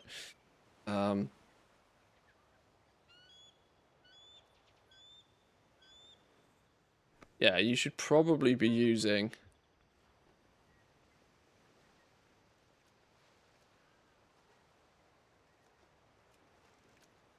Let me fish up another one of these.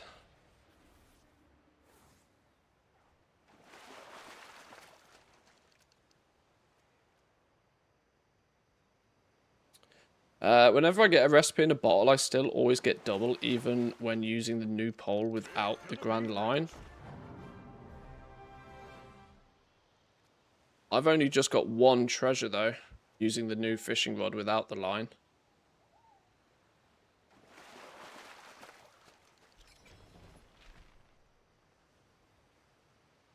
I thought it was because of the line, but I guess not. I mean, the grand line is meant to double your doubles. But I have been getting 2 fish every cast, all the same.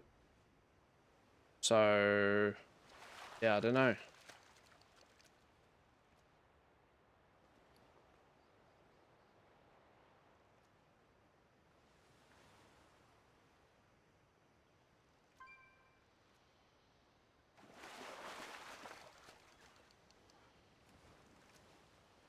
Stop using auctionator crafting costs.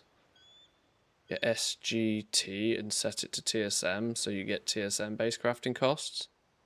SGT. What's SGT?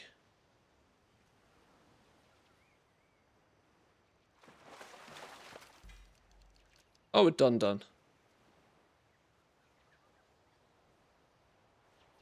I got 1 treasure chest proc with the new pole, but that was only a single chest. Yeah, I only just got a single chest there. But I still seem to be getting like 2 of every fish I pick up. Oh, sulphurous sludgefish, only 1. Maybe not. A Strode gold making toolkit. How has that been updated? Why do I need that? Can I just set... Can I just...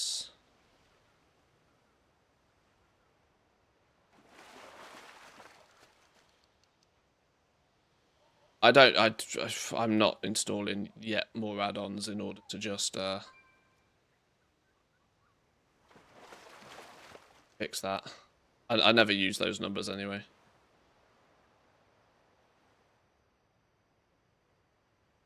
I thought you could set it to TSM prices anyway.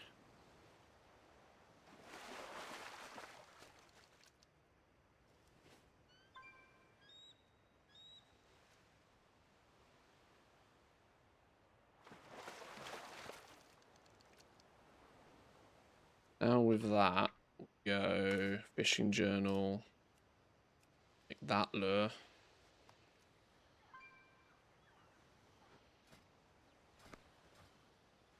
Button I meant to press.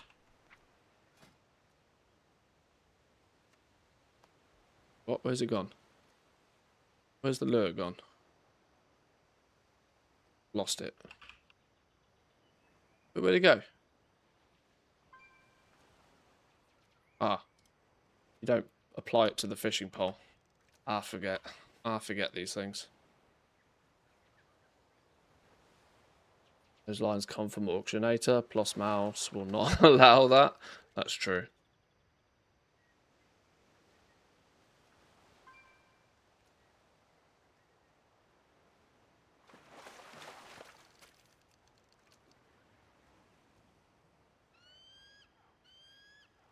Right, hang on. Before we do this, because I'm not going to be able to sit here needing a pee whilst doing fishing. Back into.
Okie dokie. Right. Serious fishing session incoming. Are you ready? Right. A fishing treasure has spawned for somebody. There's on my chat log. Always wondered if you can loot other people's fishing treasures.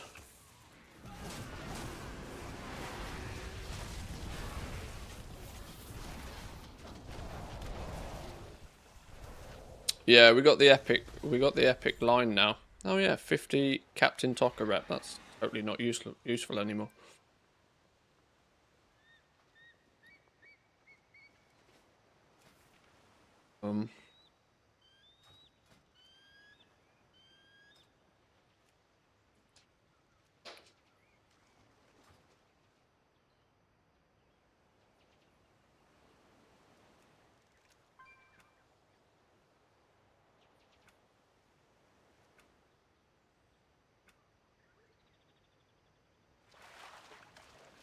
Why doesn't it restart properly? Boy. Oh, new session. Right, go gadget go. 1 day behind getting it. I haven't put the Grand Lion enchant on it because I'm not about to spend that amount of gold. It's on my original rod. But if we need to do 4,000 successful casts in order to get, well, 2,500 successful casts just to get the mount.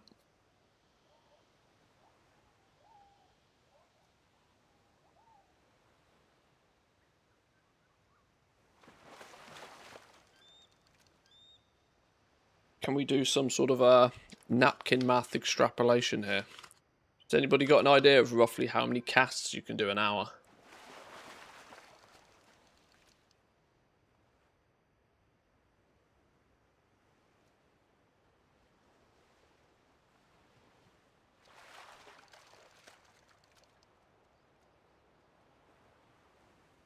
You can get venom outside the coiled isles too.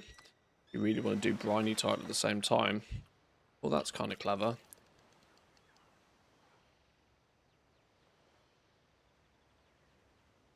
$260 an hour.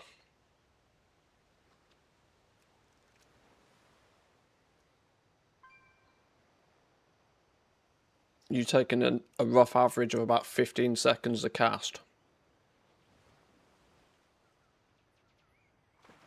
15 seconds a cast would be 4 a minute, which would be 240 an hour.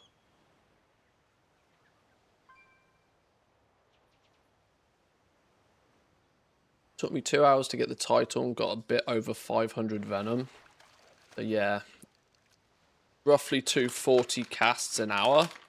That mount is 10 hours worth of fishing. Just let that sink in. That one mount, 10 hours worth of fishing. Damn.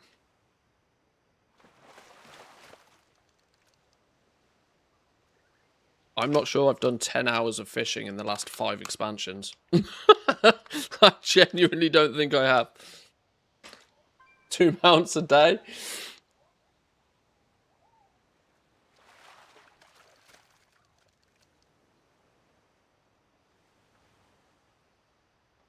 Or whatever. Well, yeah, probably. Probably not far off.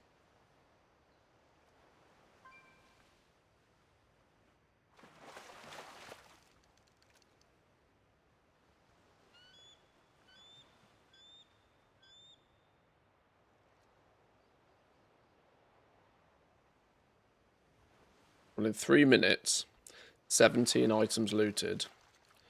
18 items looted. 10,000 gold an hour.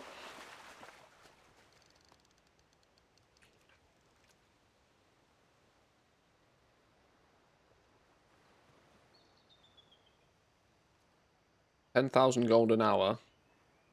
10 hours to get the mount. You make 100,000 gold. You get the mount. This is why I'm not spending. I'm not buying the Grand Line for the new rod.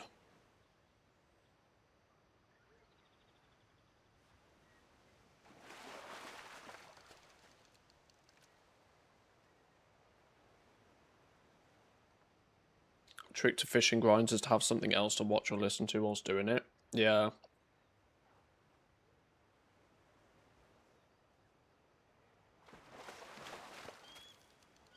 That's the, I'm only getting one, like, fish a lot of the times, though.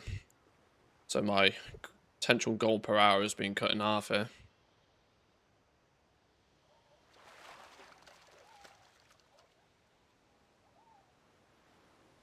How much is the Grand Line on the auction house these days? It was 100k last time I looked. I don't think I'm about to drop 100k. I don't think I want to spend 100,000 gold to give me the incentive to go and do 10 hours of fishing. Can you think what I could do with 10 hours of Palworld? Or literally anything else. Community coupons, what for? For fishing? Sure, we'll take it. Yeah, this is going to have to be one of those, I already know that we're not going to stick this out. This has to be one of those where we go into here and we find something that we need in here. If I don't wombo combo this with like 12 other activities, it ain't never happening. What we got in here? Use the secret fish goggles to collect all the secret fish for the hyper compressed ocean. Never did this. Never did this, but this would be a wombo combo achievement. Get 200 skill points in the Shadowlands fishing category. Get 300 skill points in the Kazongar fishing category. Fish your way to Mr. Pinchy's magical crawdad box. Catch one of each of the rare fish below. Fish up old Crafty and Ogrimmar. Fish up old Ironjaw. Oh, are you taking the piss? Complete all of the Angler's Wharf's dailies. I left it on with just one missing. God damn. Become best friends with Nat Pagel? No way I didn't do that. That's a lie. Didn't you have to do that way back in the day to get the walking on water mount thing? I'm convinced of it.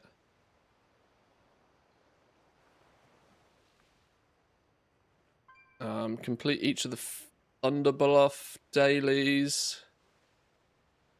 Catch 42 different freshwater fish. Are you taking the piss?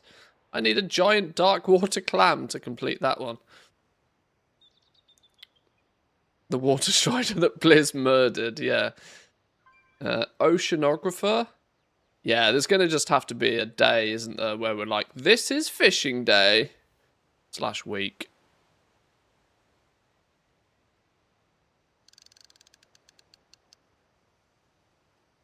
Complete 20 fishing world quests.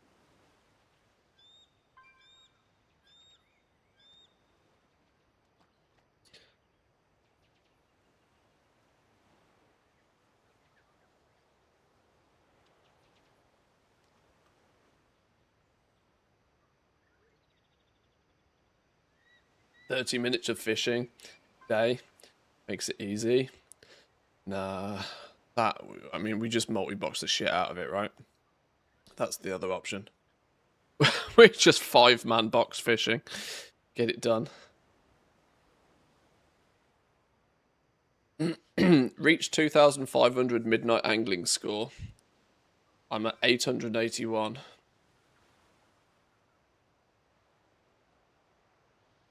This is the treasure quest that we just never bothered doing. Catch every fish from the Coiled Isle. Swear I fished up Coiled Star Gorges. Oh no, this is the one that you have to fish in in the Cursed Surge area as well, isn't it?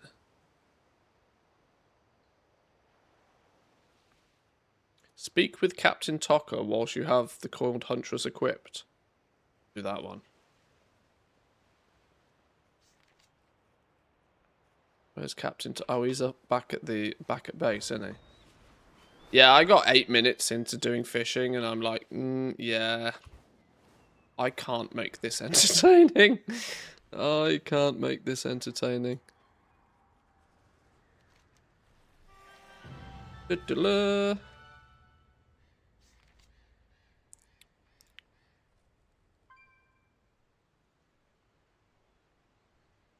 Hope you find more luck with it than I did. So this was Captain Tocker's old rod that he tried to get rid of. He tried to sack it off. And we stole it. There's a surge up. Stupidly, I have to do these now for a quest. The Briny Best add-on. Is there a... Does it give you a go here, fish this, go here, fish this?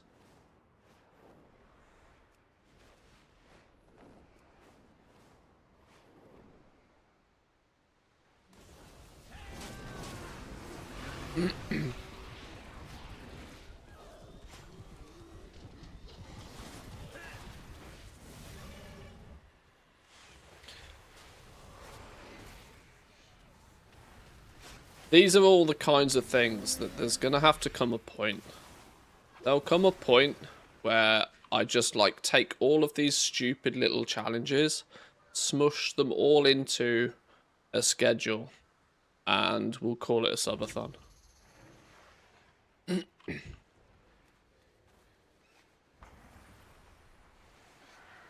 we'll just, you know, get it done.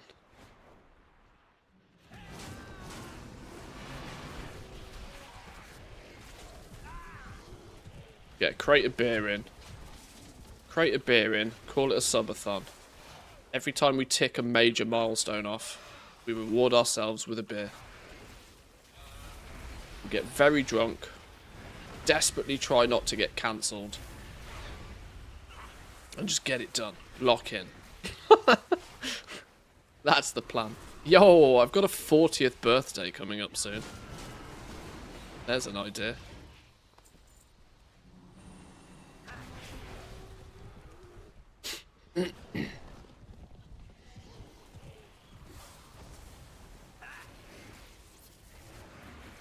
I mean, it is borderline definition of a midlife crisis right there, isn't it? But, you know, for the lols. 24-hour fishing stream? Oh, Lord.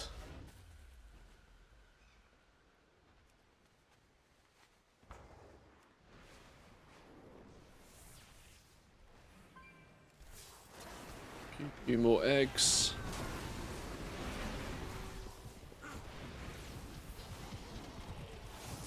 Well, what we have at least discovered today is that there is a reasonable amount of grind in the new fishing rod in order to get the mount at least. First 2,500 will go into the mount. Though that said, there is a very strong possibility that those fishing cosmetics go on my shopping list of shit to buy at the end of the expansion. Because like Derpalicious said earlier, they will have a humongous spike in value. That is, unless everybody just never unequips the same fishing rod ever again.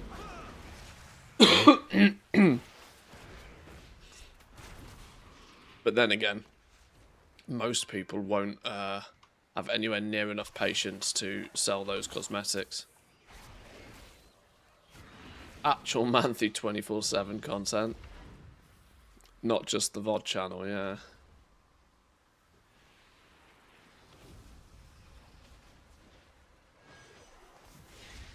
Do it during the GTA launch. Oh, during the GTA launch, I will be playing GTA. There is absolutely no alternative to that. There will be absolutely no alternative. We will be absolutely blasting the shit out of GTA at the GTA launch.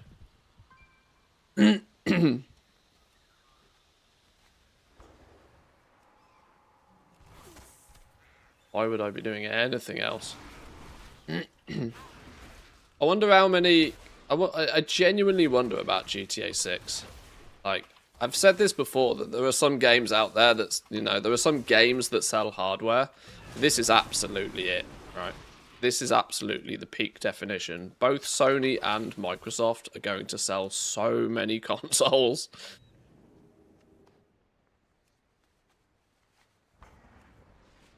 Oh, 61%. This, they need to calm down the amount of eggs you need to kill for this.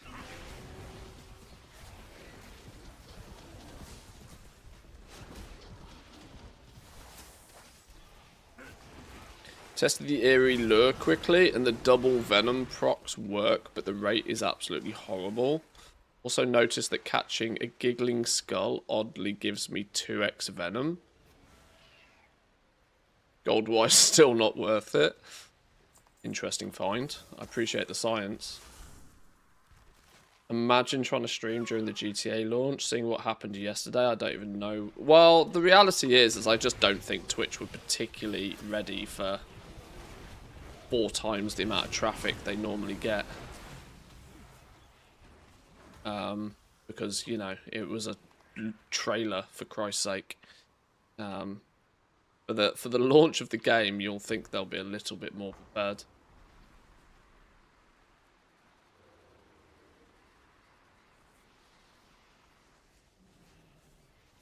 I mean, scalpers, right? Do you think that that's going to be a thing? Do you think there will legitimately be a shortage of consoles for GTA 6 launch? Surely not. Surely not. I don't care. I got PlayStation Pro. I'm sorted. But like, surely not. It's still unboxed. I mean, if if the cost of the console doubles, I'll contemplate just selling mine.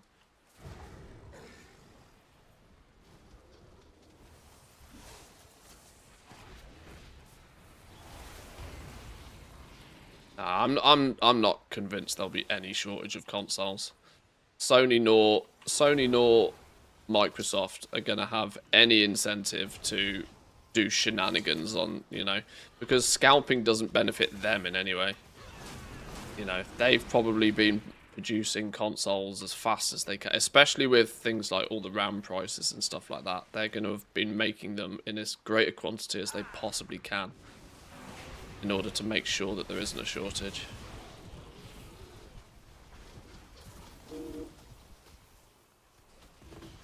That's also assuming the PlayStation Network is functioning. Oh yeah, that's true.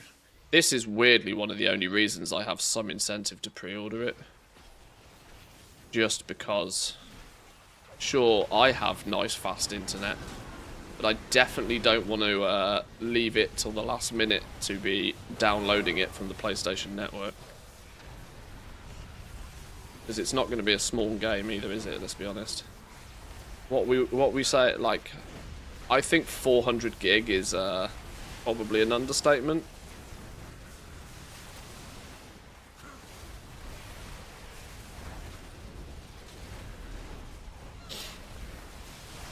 I think there's a very good chance that this game is like 500-600 gigabytes in size.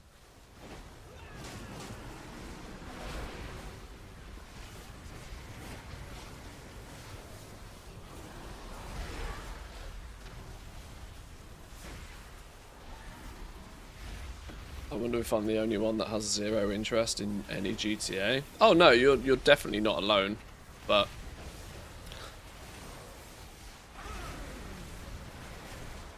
I have a lot of interest in it, so unfortunately I'm not going to shut up about it.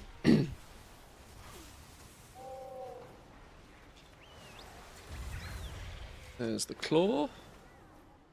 Now we just need to do the other 4. Oh, turning back the surge. That was my 3rd surge for the week, apparently. Be amusing if you finally open the box and it's empty. I almost don't want to crack... I don't want to crack the seal on the box just in case they do quadruple in price and I sell mine, but I'm led to believe there is a console in it.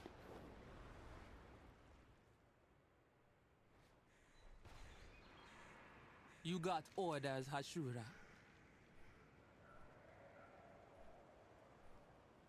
May I kill Thusday? Renown 13. I'm literally 1 renown away. Or probably less than by that metric. We need to hit 14. Need to hit 14. Now, there isn't any real shortcut to this, I don't think, anymore. I think this is just a case of wait till next week and do the weeklies next week.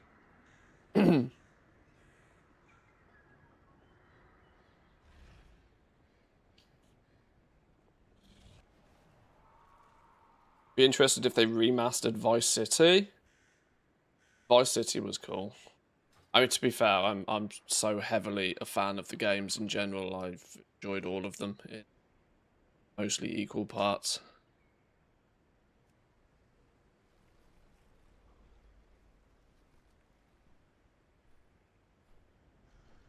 Use a contract, do the world quests. Yeah, I would if it wasn't just for the fact that I could just wait till Wednesday. I'm not even here this weekend, so I literally will finish the stream actually relatively soonish. Today's a short stream today. I will finish the stream today, turn my PC off, and it won't get turned back on until Monday. So by that point, I'm probably most willing to just wait till reset and do a few big weekly quests again. Feels like the play.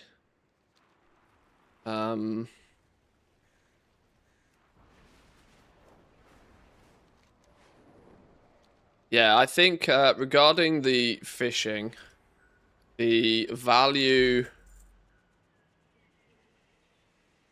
the difficulty is that there is gold to be made. I'm sure of it, based off the back of the fact that when you look at the cosmetics being tradable, you need 1,000 successful It casts. is about the journey, not the destination. 1,000 successful casts. Oh, only 500 successful casts for each of these cosmetics. 1,000 for the two-handed polearm. I mean, they're reasonably cool cosmetic items. I mean, this one, not so much. They're reasonably cool cosmetic items. Now, short term, these aren't going to make anybody a millionaire. But they are definitely something that will sit on the short list of, like, their unique appearances as well. They'll definitely sit on the short list of items to keep your eyes on, to flip more than anything else.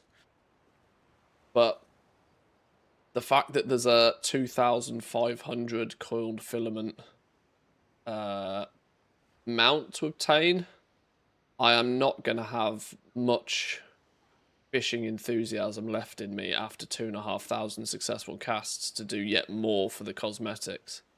If you can forego collecting the mount and you can dump your filament into these cosmetics, there's probably some gold to be made.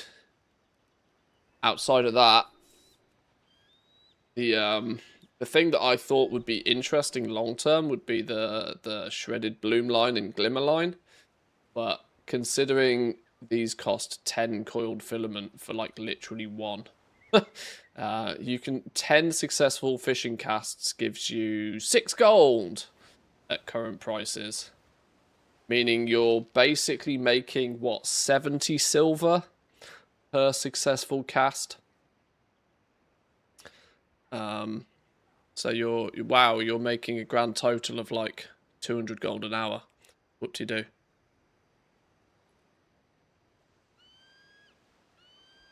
There's just almost no reason to buy these or to trade in for these. Just finished the salt? Did you do anything different? Or was it just finally RNG blessed you?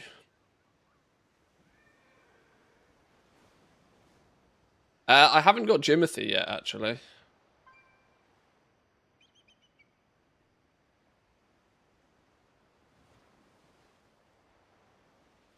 But yeah.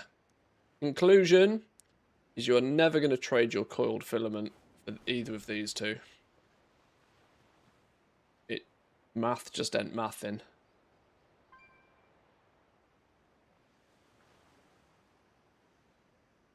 Just fishing on the Isle like I have been for days. Maybe it was just RNG. Back is killing me. Maybe it was just RNG. I also, in good faith, can't really suggest people put the grand line on this new fishing rod, especially if you've already paid out the nose for it on an existing fishing rod, because it's one of those that you will never make. You'll probably never make your gold back from the cost of the grand line lure. And 2, it doesn't in any way, shape or form speed up your progress towards getting the filament that you need, because it's based on successful casts. So the grand line isn't in any way, shape or form going to help you with that. You could just as easily do this with, like, you know, a grey old fishing rod, technically.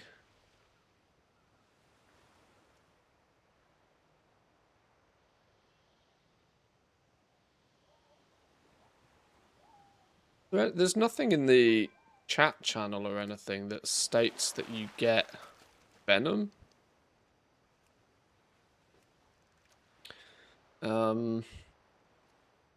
It's not going to be classed as a currency.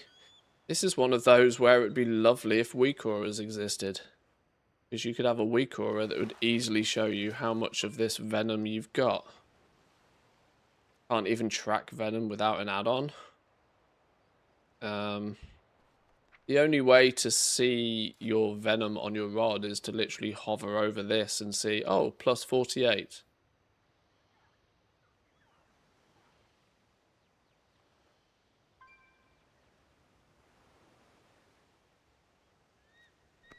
But yeah, I'm going to definitely have to wombo combo.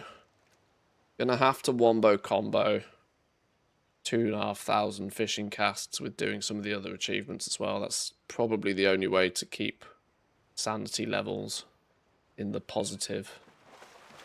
Yeah, it shows on the rod. I mean, maybe can you like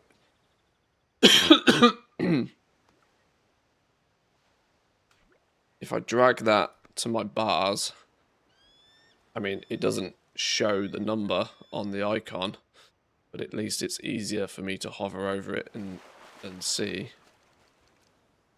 And it updates in real time.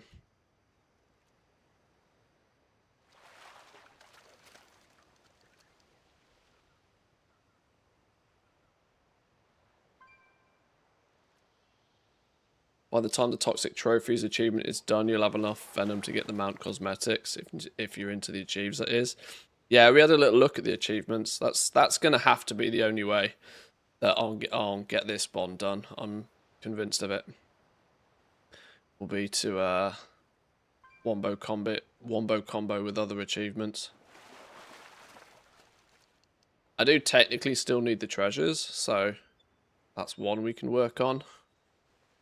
We can sort of predominantly prioritize midnight related stuff, but work backwards if needed.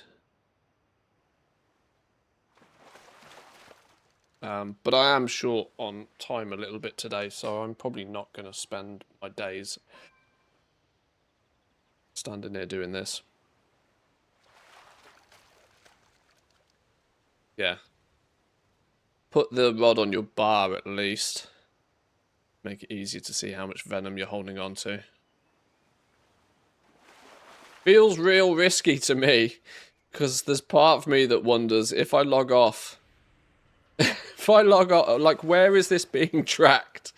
If I log off and I log back on and my venom's gone, like...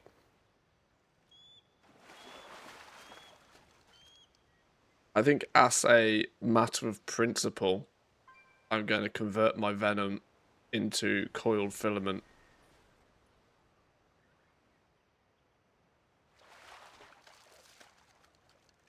Yeah, when you draw it out, it turns into a currency at least.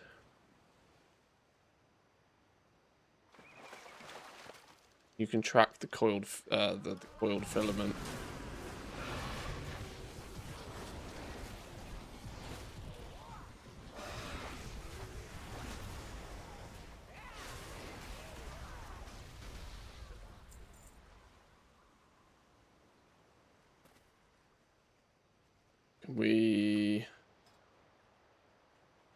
Where is it? We'll add it to Goblin Toolbox. Coiled filament, there it is. Goblin Toolbox. Add. Shift click it, I think. There we go. Step closer and don't mumble. Boom. So at least that's tracked there now. 4,000 needed for the remaining things. That's not right, because there's a third cosmetic. That's also not right. Isn't it 4,000? Because you've got 2,500, 3,000, 4,000. Oh. Is one of these... No. ATT's just missing one of them, maybe.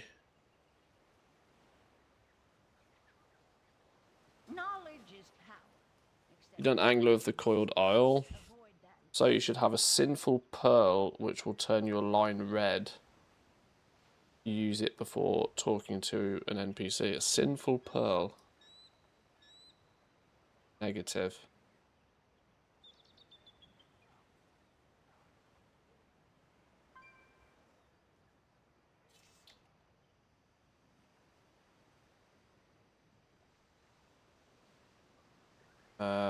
Because I haven't done this.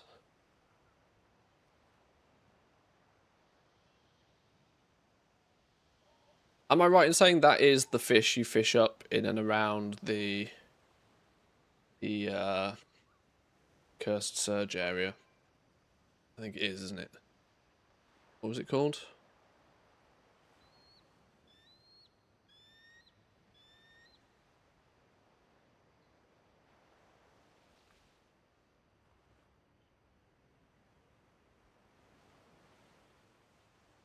Oh, you just have to use the lure.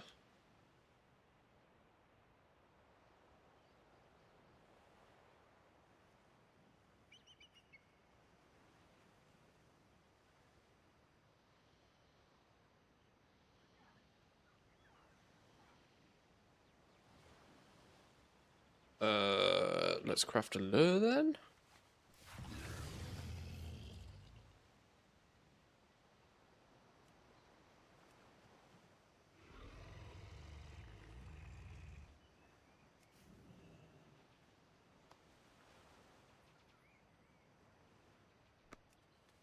Let's use that. I mean, out of range.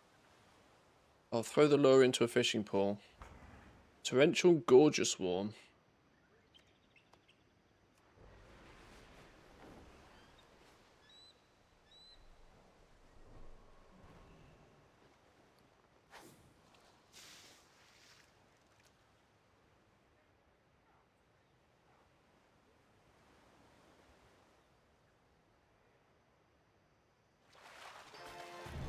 Bingo. Sinful Pearl. Learn to infuse the coiled huntress with a red hue, unlocking additional visual effects when she sheds her skin. Yoink. Oh, I need to go shed the skin then. Let's exhaust this pawn quickly.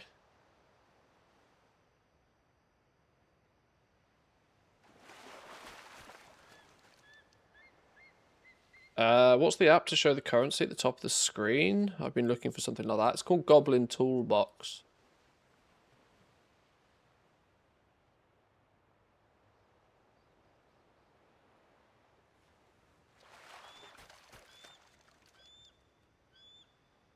There's a whole host of things you can track currency-wise and stuff. Made by Woo. Gold making extraordinaire, member of the community.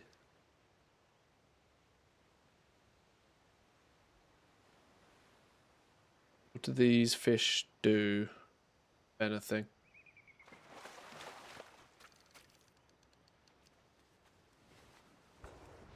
Return our line red.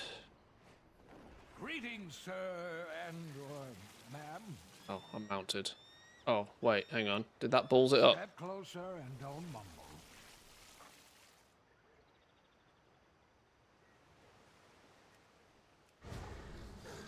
Is it now green?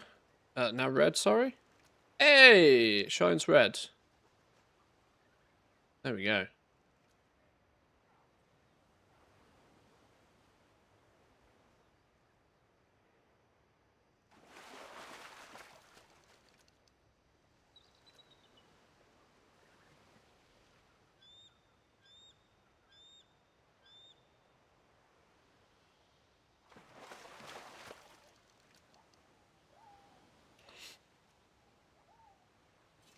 Okay. Okay, I keep saying we're not going to do it, but we're still standing here playing with our rod. So let's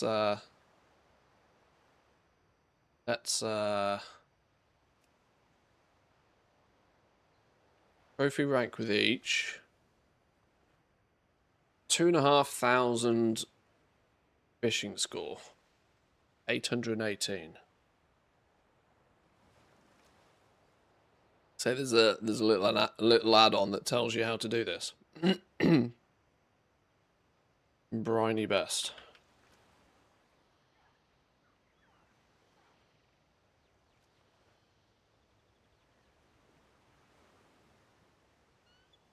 Briny best. Lightweight panel for the Briny best achievement shows the zone you're standing in. Every midnight angling fish with your current points and catch rank, your zone total versus the maximum, and whether each fish's catch rates are best in open water or in pools. It is in midnight fishing zones, hides itself everywhere else. Per fish angling score, blah blah blah blah blah. On you go.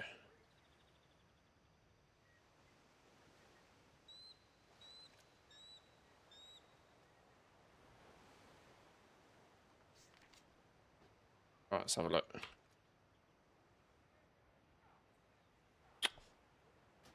Ah, no, that's the log out button. Reload.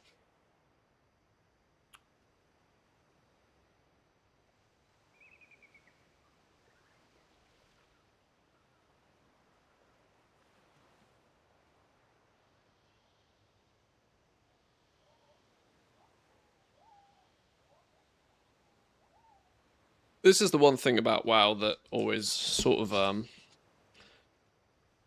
goes a long way to making it almost infinite. That there's loads of little side quests that aren't really side quests, you know? Such as, you know, all of the achievements and things you can chase after. Partly the reason why sometimes it would be nice if there was, like, more chill downtime. I can see why people are after something like that. Okay. What we got here? Improvement opportunities. Oh, Harandar, 0 out of 800. Eversong Woods, 35 out of 800. The Coiled Isle, 724 out of 800.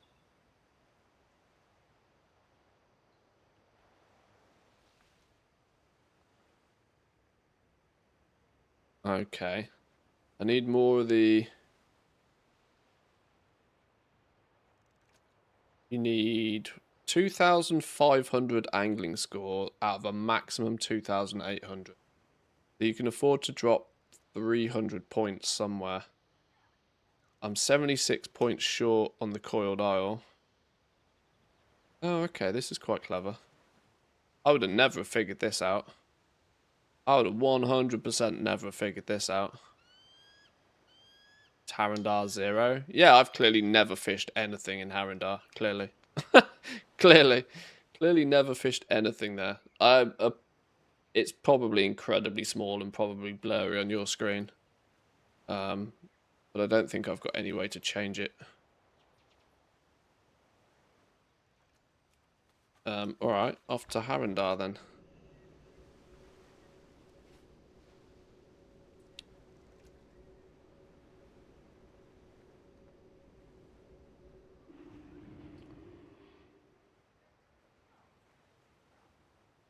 I haven't done a single cast in the last 2 expansions.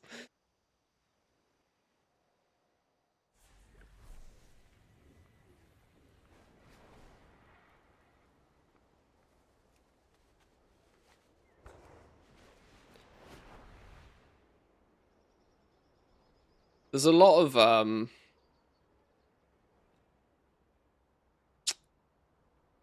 there's clearly a lot of consideration to be had for players just chipping away at achievements, generating things that they then just throw on the auction house as a factor in what determines the price on the auction house.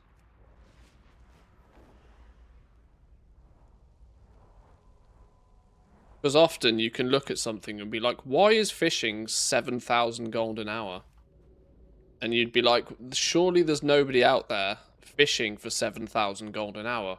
But the reality is you're right. Nobody is fishing for 7,000 gold an hour.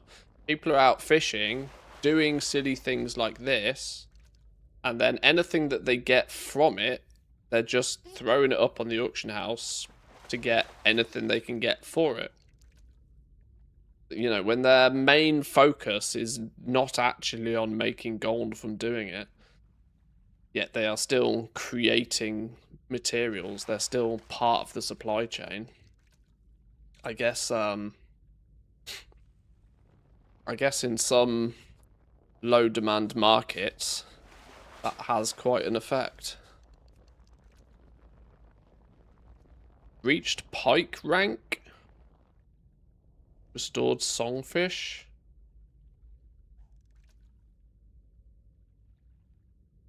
How and where is all this track? See, I found all of this trophy stuff on the PTR. But I had no way of knowing how when you caught a fish that it made any difference whatsoever.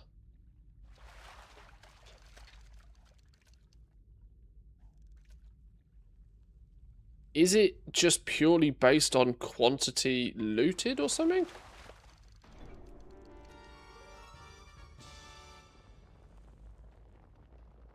I don't even know.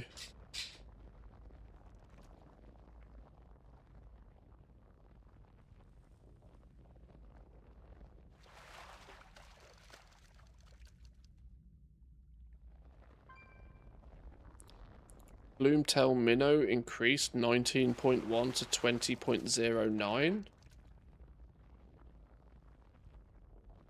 Each individual item must... I don't know how they do this. It's just a chance per cast to get a better score. Is that how it works? And presumably, as you get closer to the epic level, trophy level, or whatever it is, the chance diminishes pretty hard.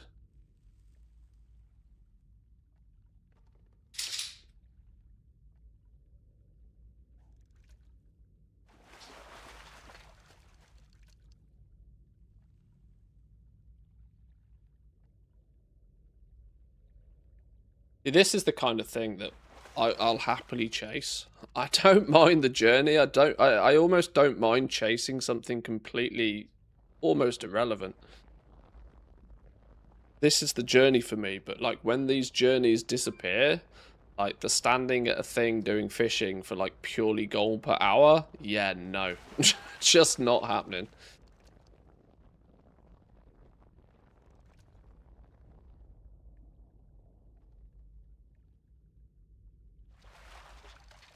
Right, we should probably hit up pools more than anything else.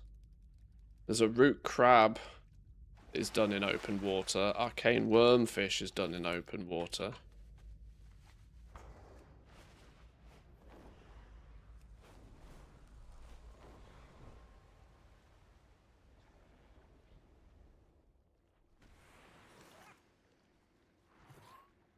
Oh, there you are.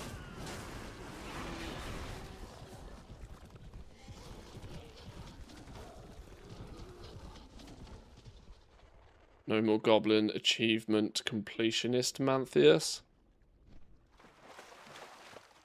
I've always said this. I've never really enjoyed the end goal repetitive grind of goal making.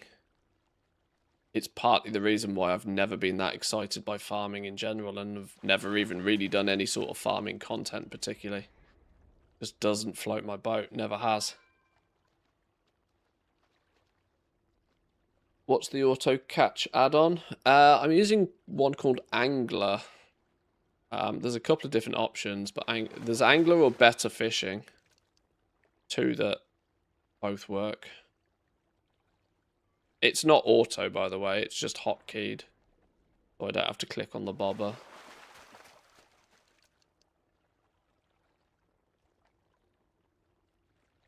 I have it hotkeyed to my full stop period key.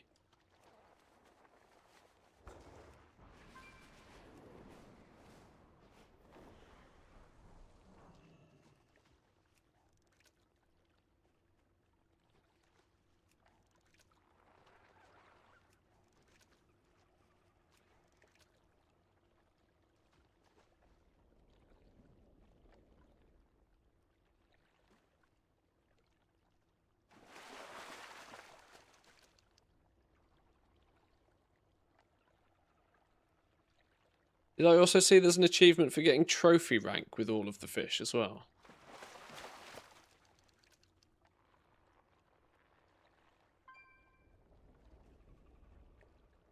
Trophies 0 out of 8. Why didn't they turn these into decor items?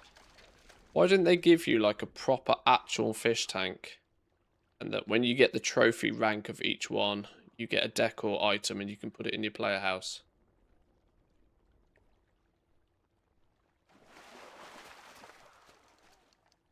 Trophies for all the fish is RNG. It's like there's 1,000 possible fish and 1 to 2 are legendary trophy. 10 of them are epic, blah, blah, blah. The epic blue-green also have their own values within a set range. So some epics are better than other epics. You roll for fish quality, and if it's higher than your previous best, your score goes up. You can get to 100 on your first cast if you're really lucky. Most of the time it won't happen, but you will see jumps over an entire quality tier. I assumed it would have to be something along those lines, yeah. Yeah, 0 to 1,000. Yeah. Just an extra roll that goes on behind the scenes.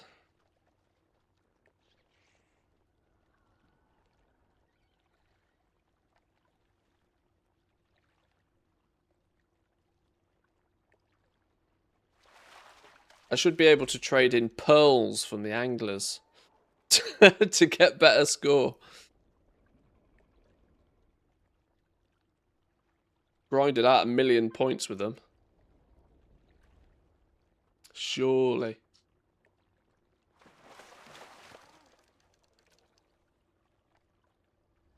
I've just realised, am I even hitting this pool?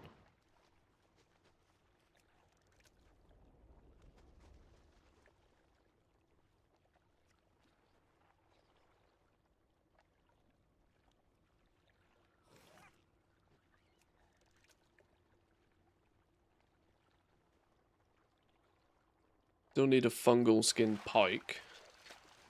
Not found one of these at all.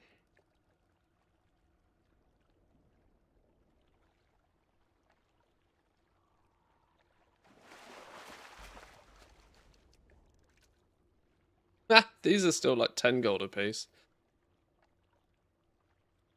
Are these used in anything other than just for teleportation? Warping wise. They were a cheeky way to quickly get to on the expansion launch. You could quickly get to you could use those to get to the void store before you'd done the campaign.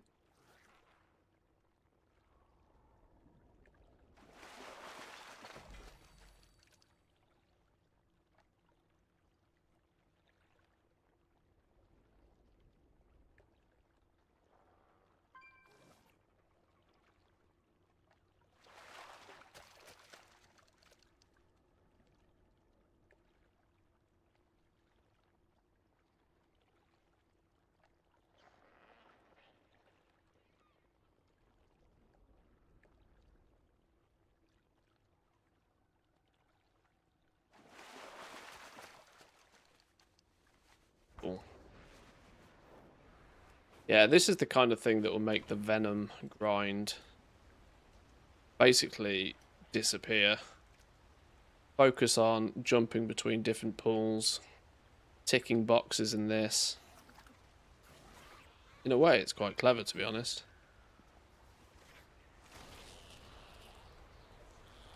It's just, it falls into the category again for me of the why the hell do I need an add-on to be able to see all of this easily in game?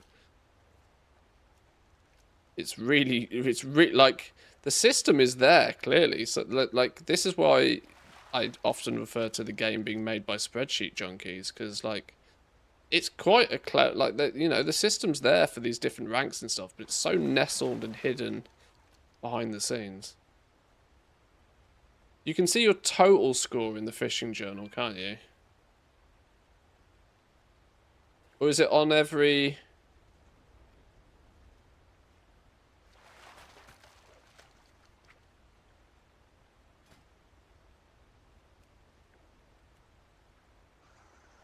Yeah, you can see your angling score, but without the use of an add-on, you've got no way to see this or track this or anything, I don't think. If you track the achievement, you'll see whenever you get more score.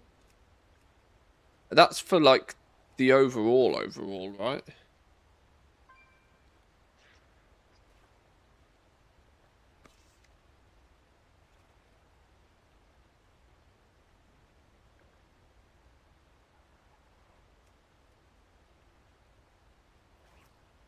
I mean, I can see my overall score here, but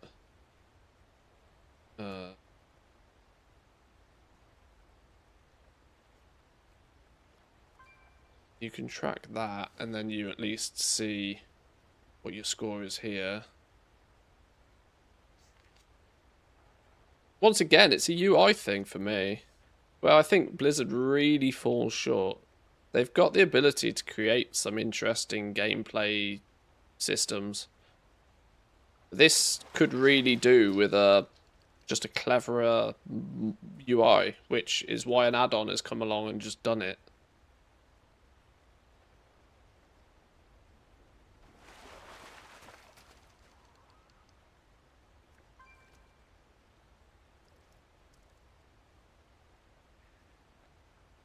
When I was kind of in range of getting 80 plus on those two, I just went and fished those with a bait. Yeah, that's probably the smart play. Not to push for the trophies, but just to like bring everything up from like, you know, to at least halfway.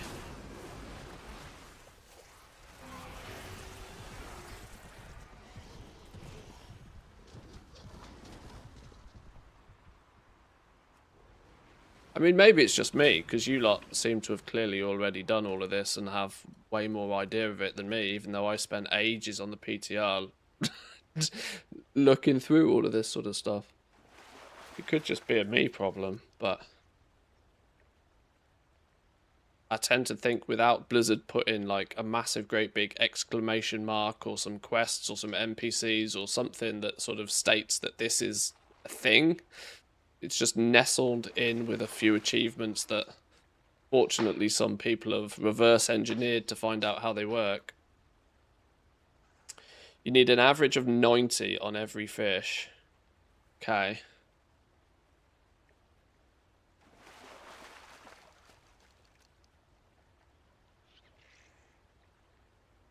So it is actually going to really slow. You're going to have to crawl past the finish line, aren't you? There's 2,800 max score. But I guess much past 2-2, it starts to get quite grindy. I actually happened to have 100 on a few before even starting it. Yeah, I mean, no surprise, my progress on the coiled isle is 90%. Whereas my progress in Harrendar was 0 up until a minute ago. I literally had not cast a single time in this zone. And I'm going to be honest, I'd have never have even really thought about, like, trying all the different zones too much, but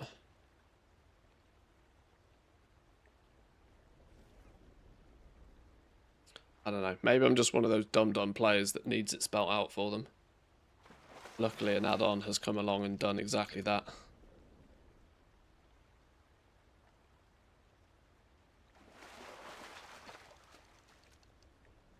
Oh, reach shark rank with the root crab.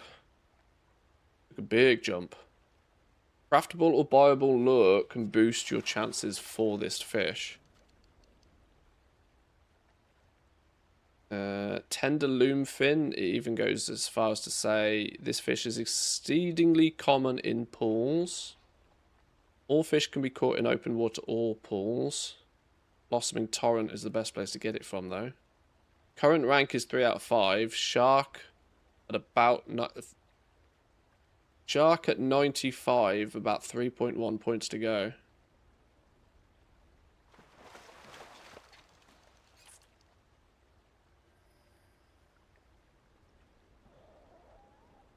Trophy at 100, 4.7 points to go.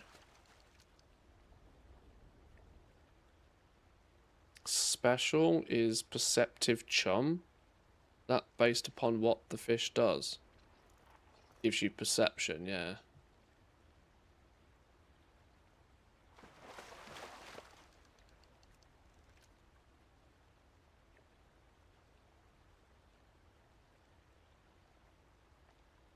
This is why I get suckered into games like Cookie Clicker and stuff.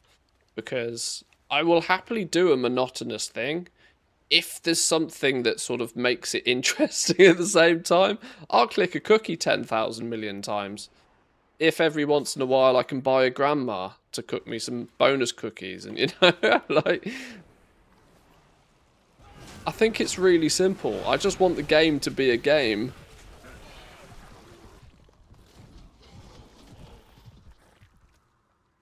Whereas when you boil it down to its core mechanics of press one button and loot a fish every 15 seconds, I fall asleep real fast. What's this pool? A viscous void pool.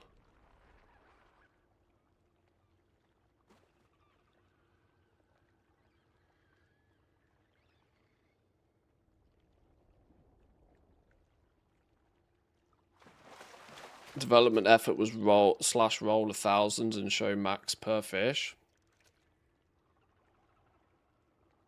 It doesn't have to be complicated, does it?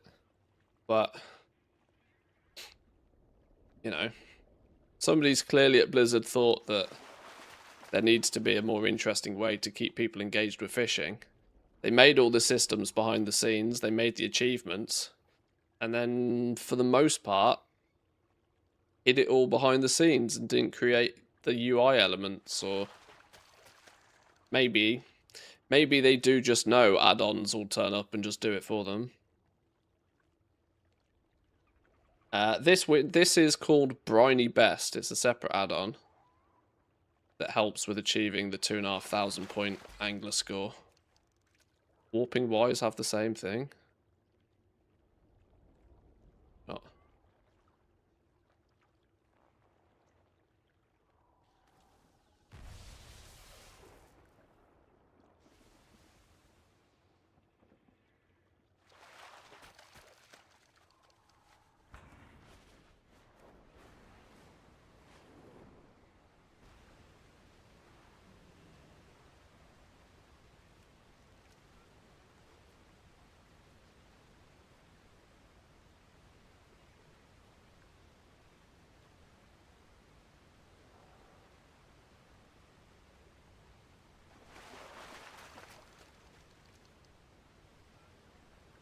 Blossoming Torrent can boost a few of these.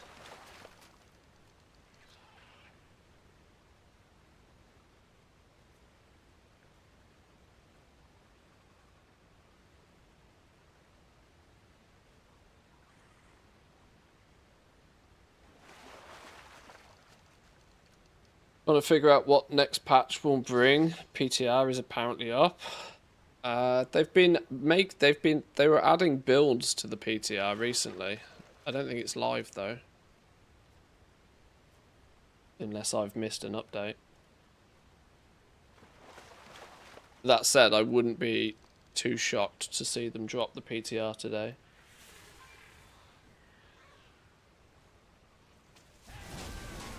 When was the last build they did? 12.1.5. 2 days ago. 2 days ago they updated the internal WoW dev build to a 12.1.5 build. So they've prepped to push the PTR out. They just haven't done it yet.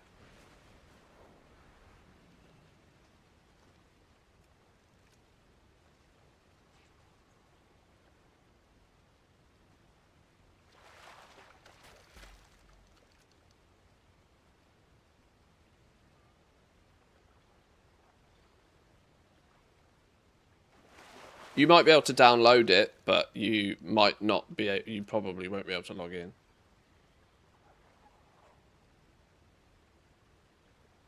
They even say, oh, it does. It's they've updated the name to 12.1.5.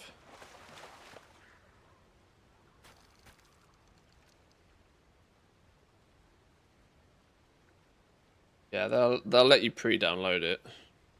It's coming soon. Like I said, I had my money on the PTR launching this week anyway.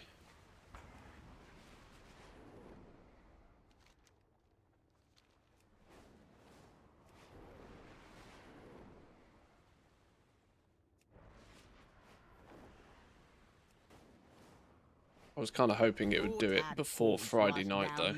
Because Because I knew I wasn't going to be here at the weekend. And bring them back up to calmer waters. Where's all me fish? Pick some lumber up at the same time.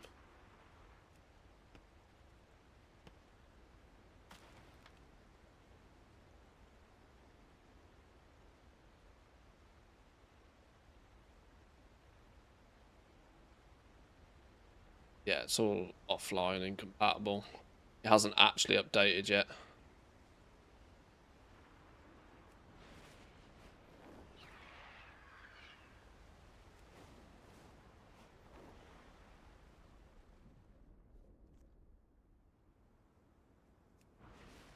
Who's yoinked all me fish? Go try the main rivers.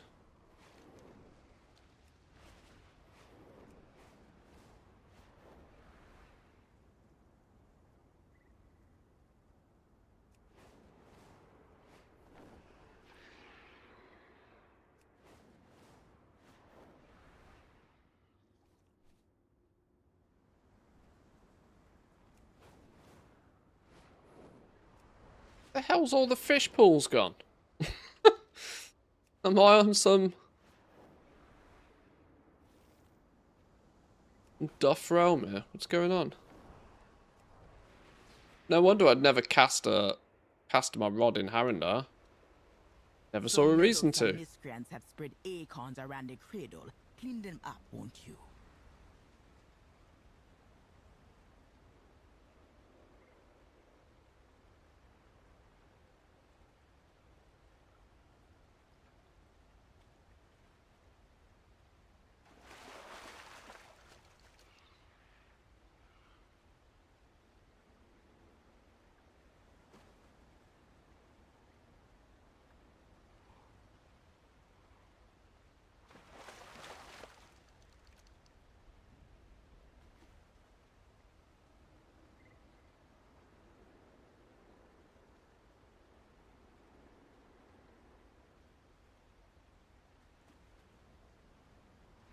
Yeah, we very quickly got like 400 out of the 800 points in the zone.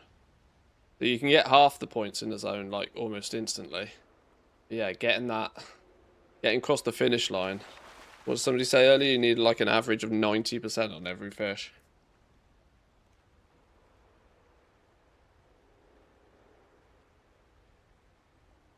Yo, we jumped all the way up to shark rank on the fungal skin pike. The big roll.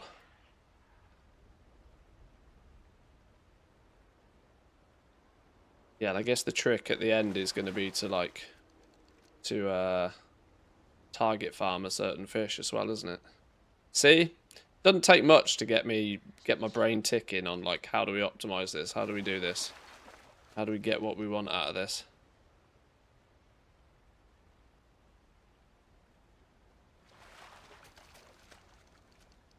Uh, 2,500 divided by 28 is about 90. Oh, is there 28 different fishes, or is that what it's...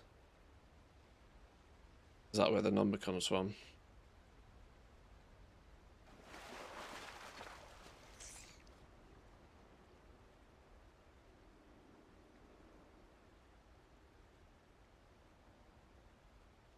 Improvement opportunities. Target 89.3% average. So, yeah. Yeah.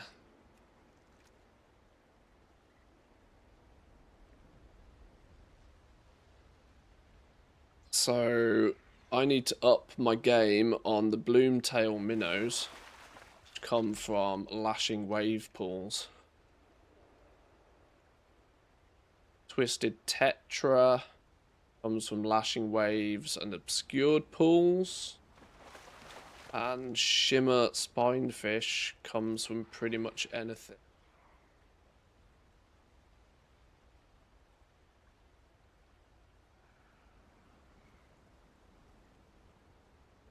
And weirdly, I've not got a single arcane wormfish.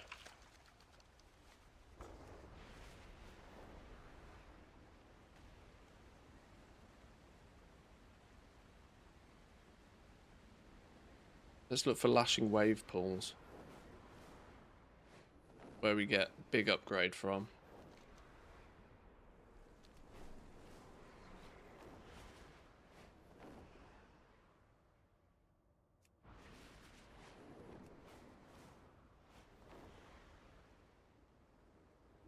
Lashing Wave pool. There's a lot of min-maxing you can do for trophy hunting, the coiled isle especially, with the different combinations of pools, lures, cursed fishing versus uncursed. Yeah, I imagine.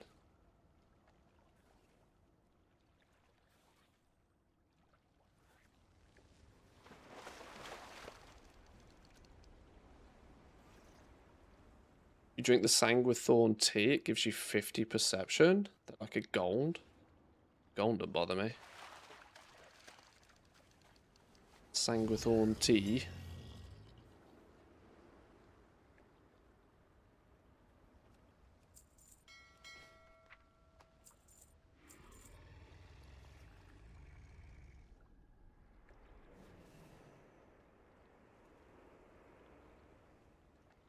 Nice little tip.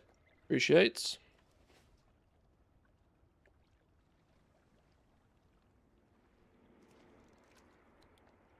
Also, progress is warbound, so I fish 2 accounts at a time. I literally said earlier that the only way I might get all of the venom is if I just straight up 5-box it.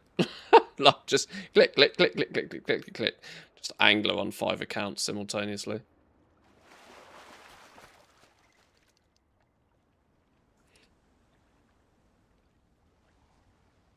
I had already considered that as an option.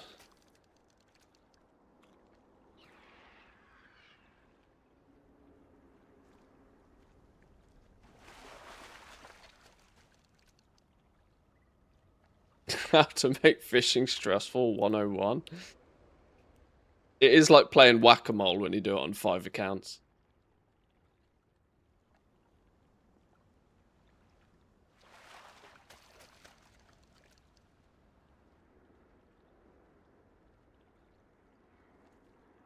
Got to 22 out of the 28 trophies. Nice one. And the mount. Unless you change the sound per instance to say 1, 2, 3, 4, 5. I mean, that's big brain, that is. That's big brain. 1, 3, 4. Yeah, good luck watching Netflix at the same time as doing that.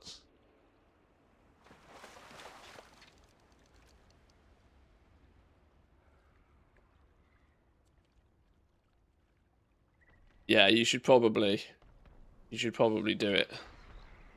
Something a little bit like this.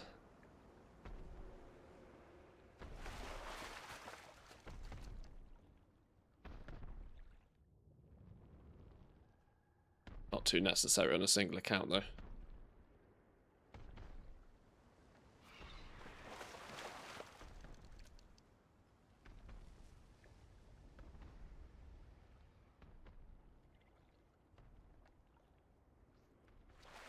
Yeah, we need lashing wave pools.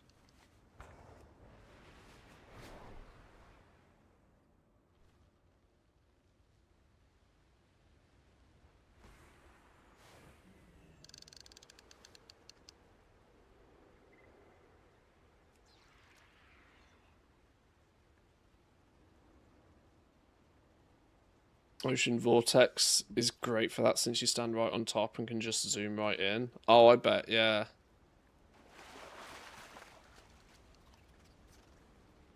Yeah, it's crazy how many tiny little optimizations you can do with this sort of stuff when you, like, really deep it.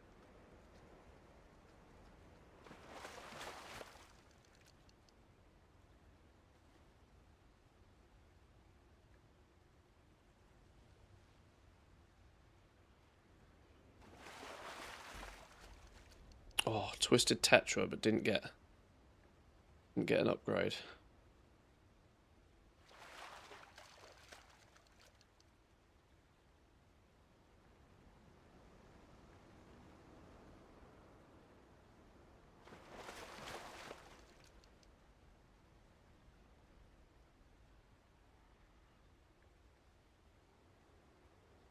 Further optimizations of once you have certain pulls that you want versus don't want, you can re-roll the bad ones with the Aquarius Bloom item.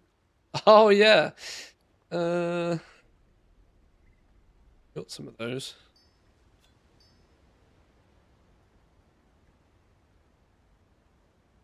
Yeah. switch these into other ones.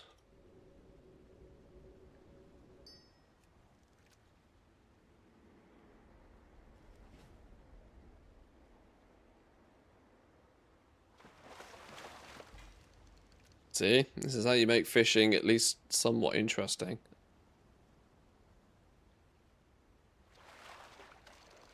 Just need a carrot to chase. Literally sat in my bags all expansion. Now finally had a use for them. Yeah, I've looked at those multiple times and I've been like, well, why the Christ do I want to do this? Like, what's the advantage of doing this? Yeah, makes sense. Rarer fish, more quantities than normal. 13 of these are my mage somehow. I don't know how that's happened. No reason for my mage to have 13 of them out of somewhere.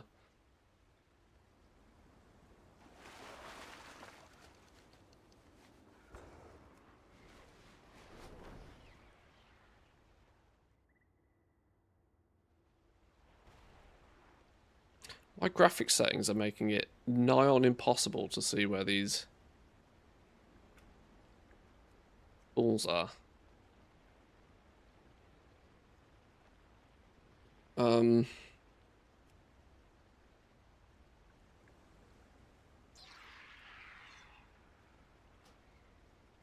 Easy to fix, isn't it?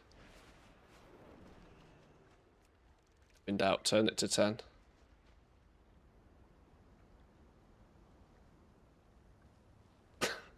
Don't need competitive frame rates for doing fishing.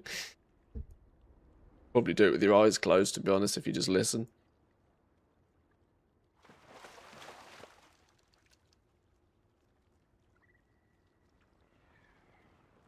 Jumped at the bobber sound looking for mine, just standing around in Silvermoon. Well, my auction house sound is the fishing bobber noise rather than like the ka-ching noise. So it's a good thing I'm not selling much on the auction house at the moment.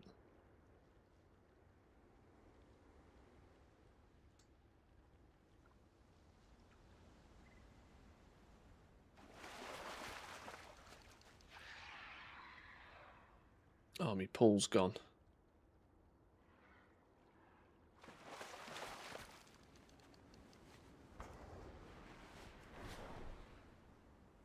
Lashing waves.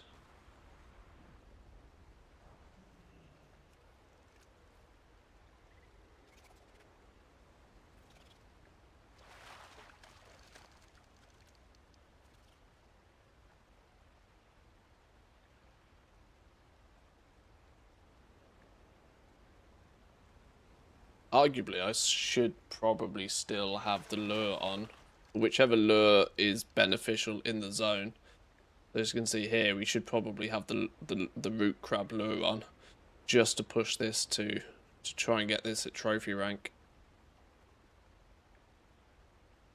There's no other lure that really benefits us here.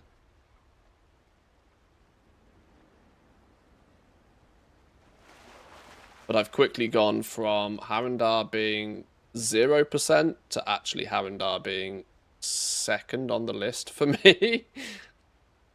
Coiled Isle at 90%, Harandar's now 68%.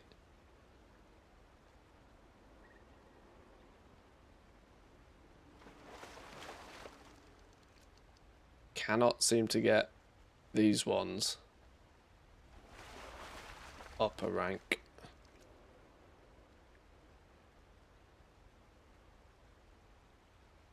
Lure's really only useful for the coiled isle. Unfortunately, the lure design in 12.0 was really bad.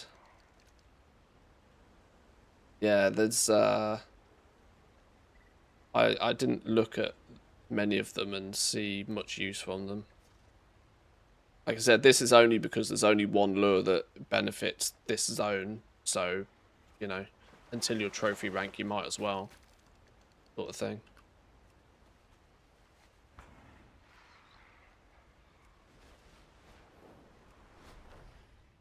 I have need of ingredients for a new piecemeal between us, the Rotani, and the Fungarians. Help me gather them.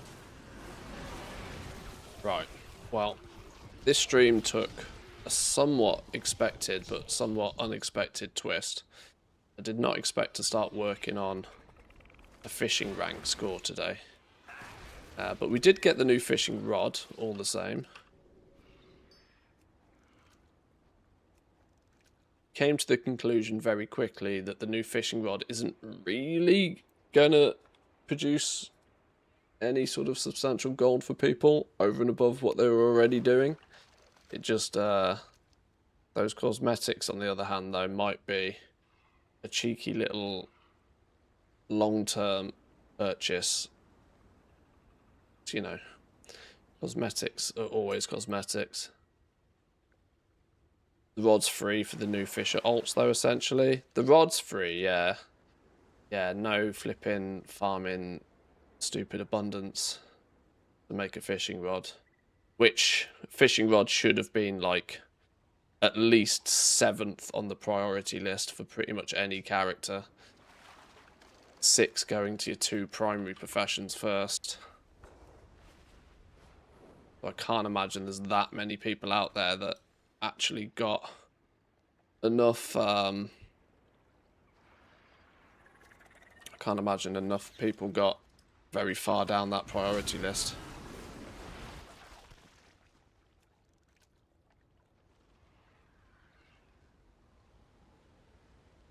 $6,000 Voidlight Marl for it's pretty spicy though. I had never paid attention to how much it cost, but it costs basically the same as a mount for a fishing rod. Is kind of crazy.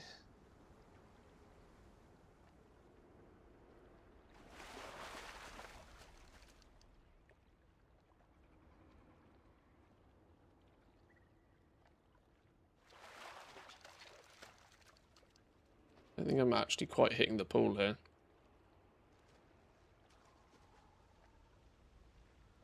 Already at 144k excess Marl. Oh, I wish I was in yours.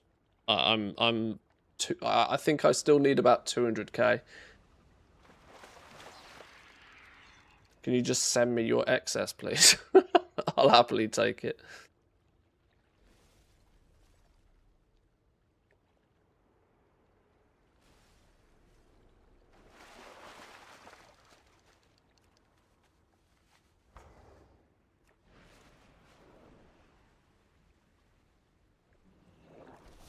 Oh, that wasn't who I meant to aggro.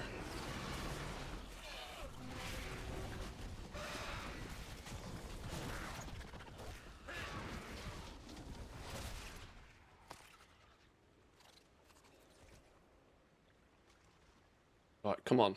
Lashing waves. Give me an upgrade.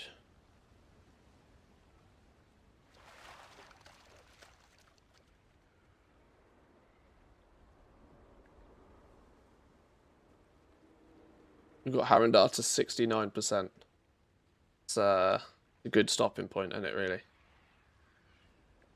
We do need 89.3 and above.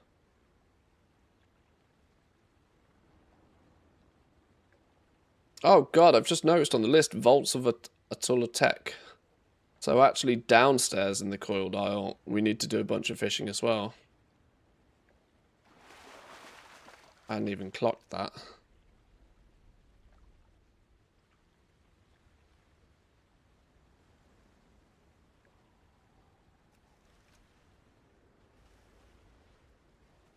There is a dragon in the water. Oh, our Twisted Terror went up, but not enough to push it up a new rank.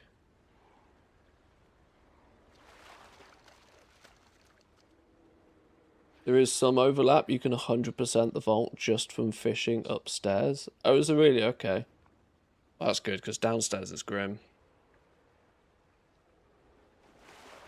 I said to myself, we'll blast the downstairs as much as possible in the first week of the season so that we don't have to spend much time there for the rest of the season.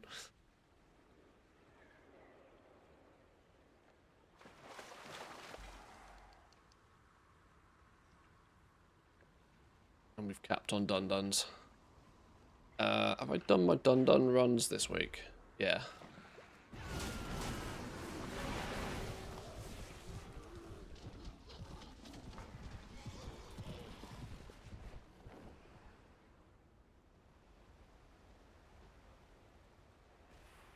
Right, I don't strictly need Blossoming Torrent or a big upgrade, but I mean, I guess we kind of do. We haven't got any at trophy rank yet out here, so should probably just hit every pool.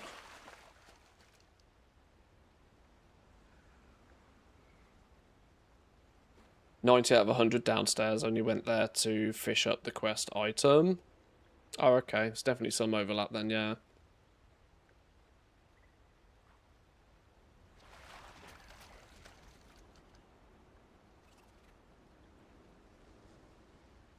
Well, we have at least found ourselves a little way to gamify doing some fishing, which is kind of cool.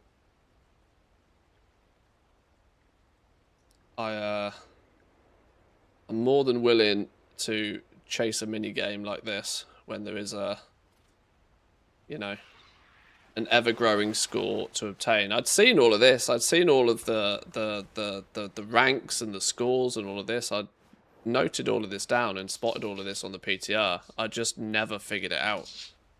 Oi! Off me cargo. Shoo. Shoo. Come on, RNG. Do faster. Do faster. No! Son of a bitch. Does my cast even count now? No, it doesn't. Son of a...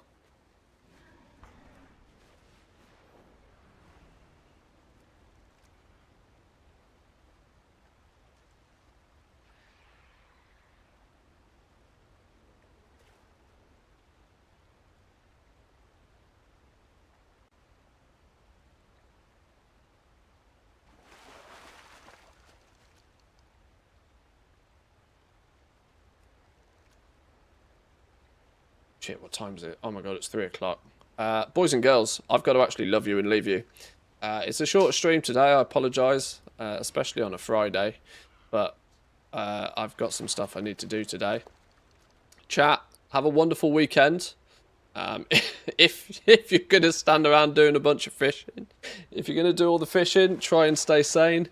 Try and gamify it. Try getting this briny best little add-on to get your warband angling score cranked. Best of luck to you if you if you are on this little journey. I'll be back on Monday, where we will... Oh! Trophy catch! Boom!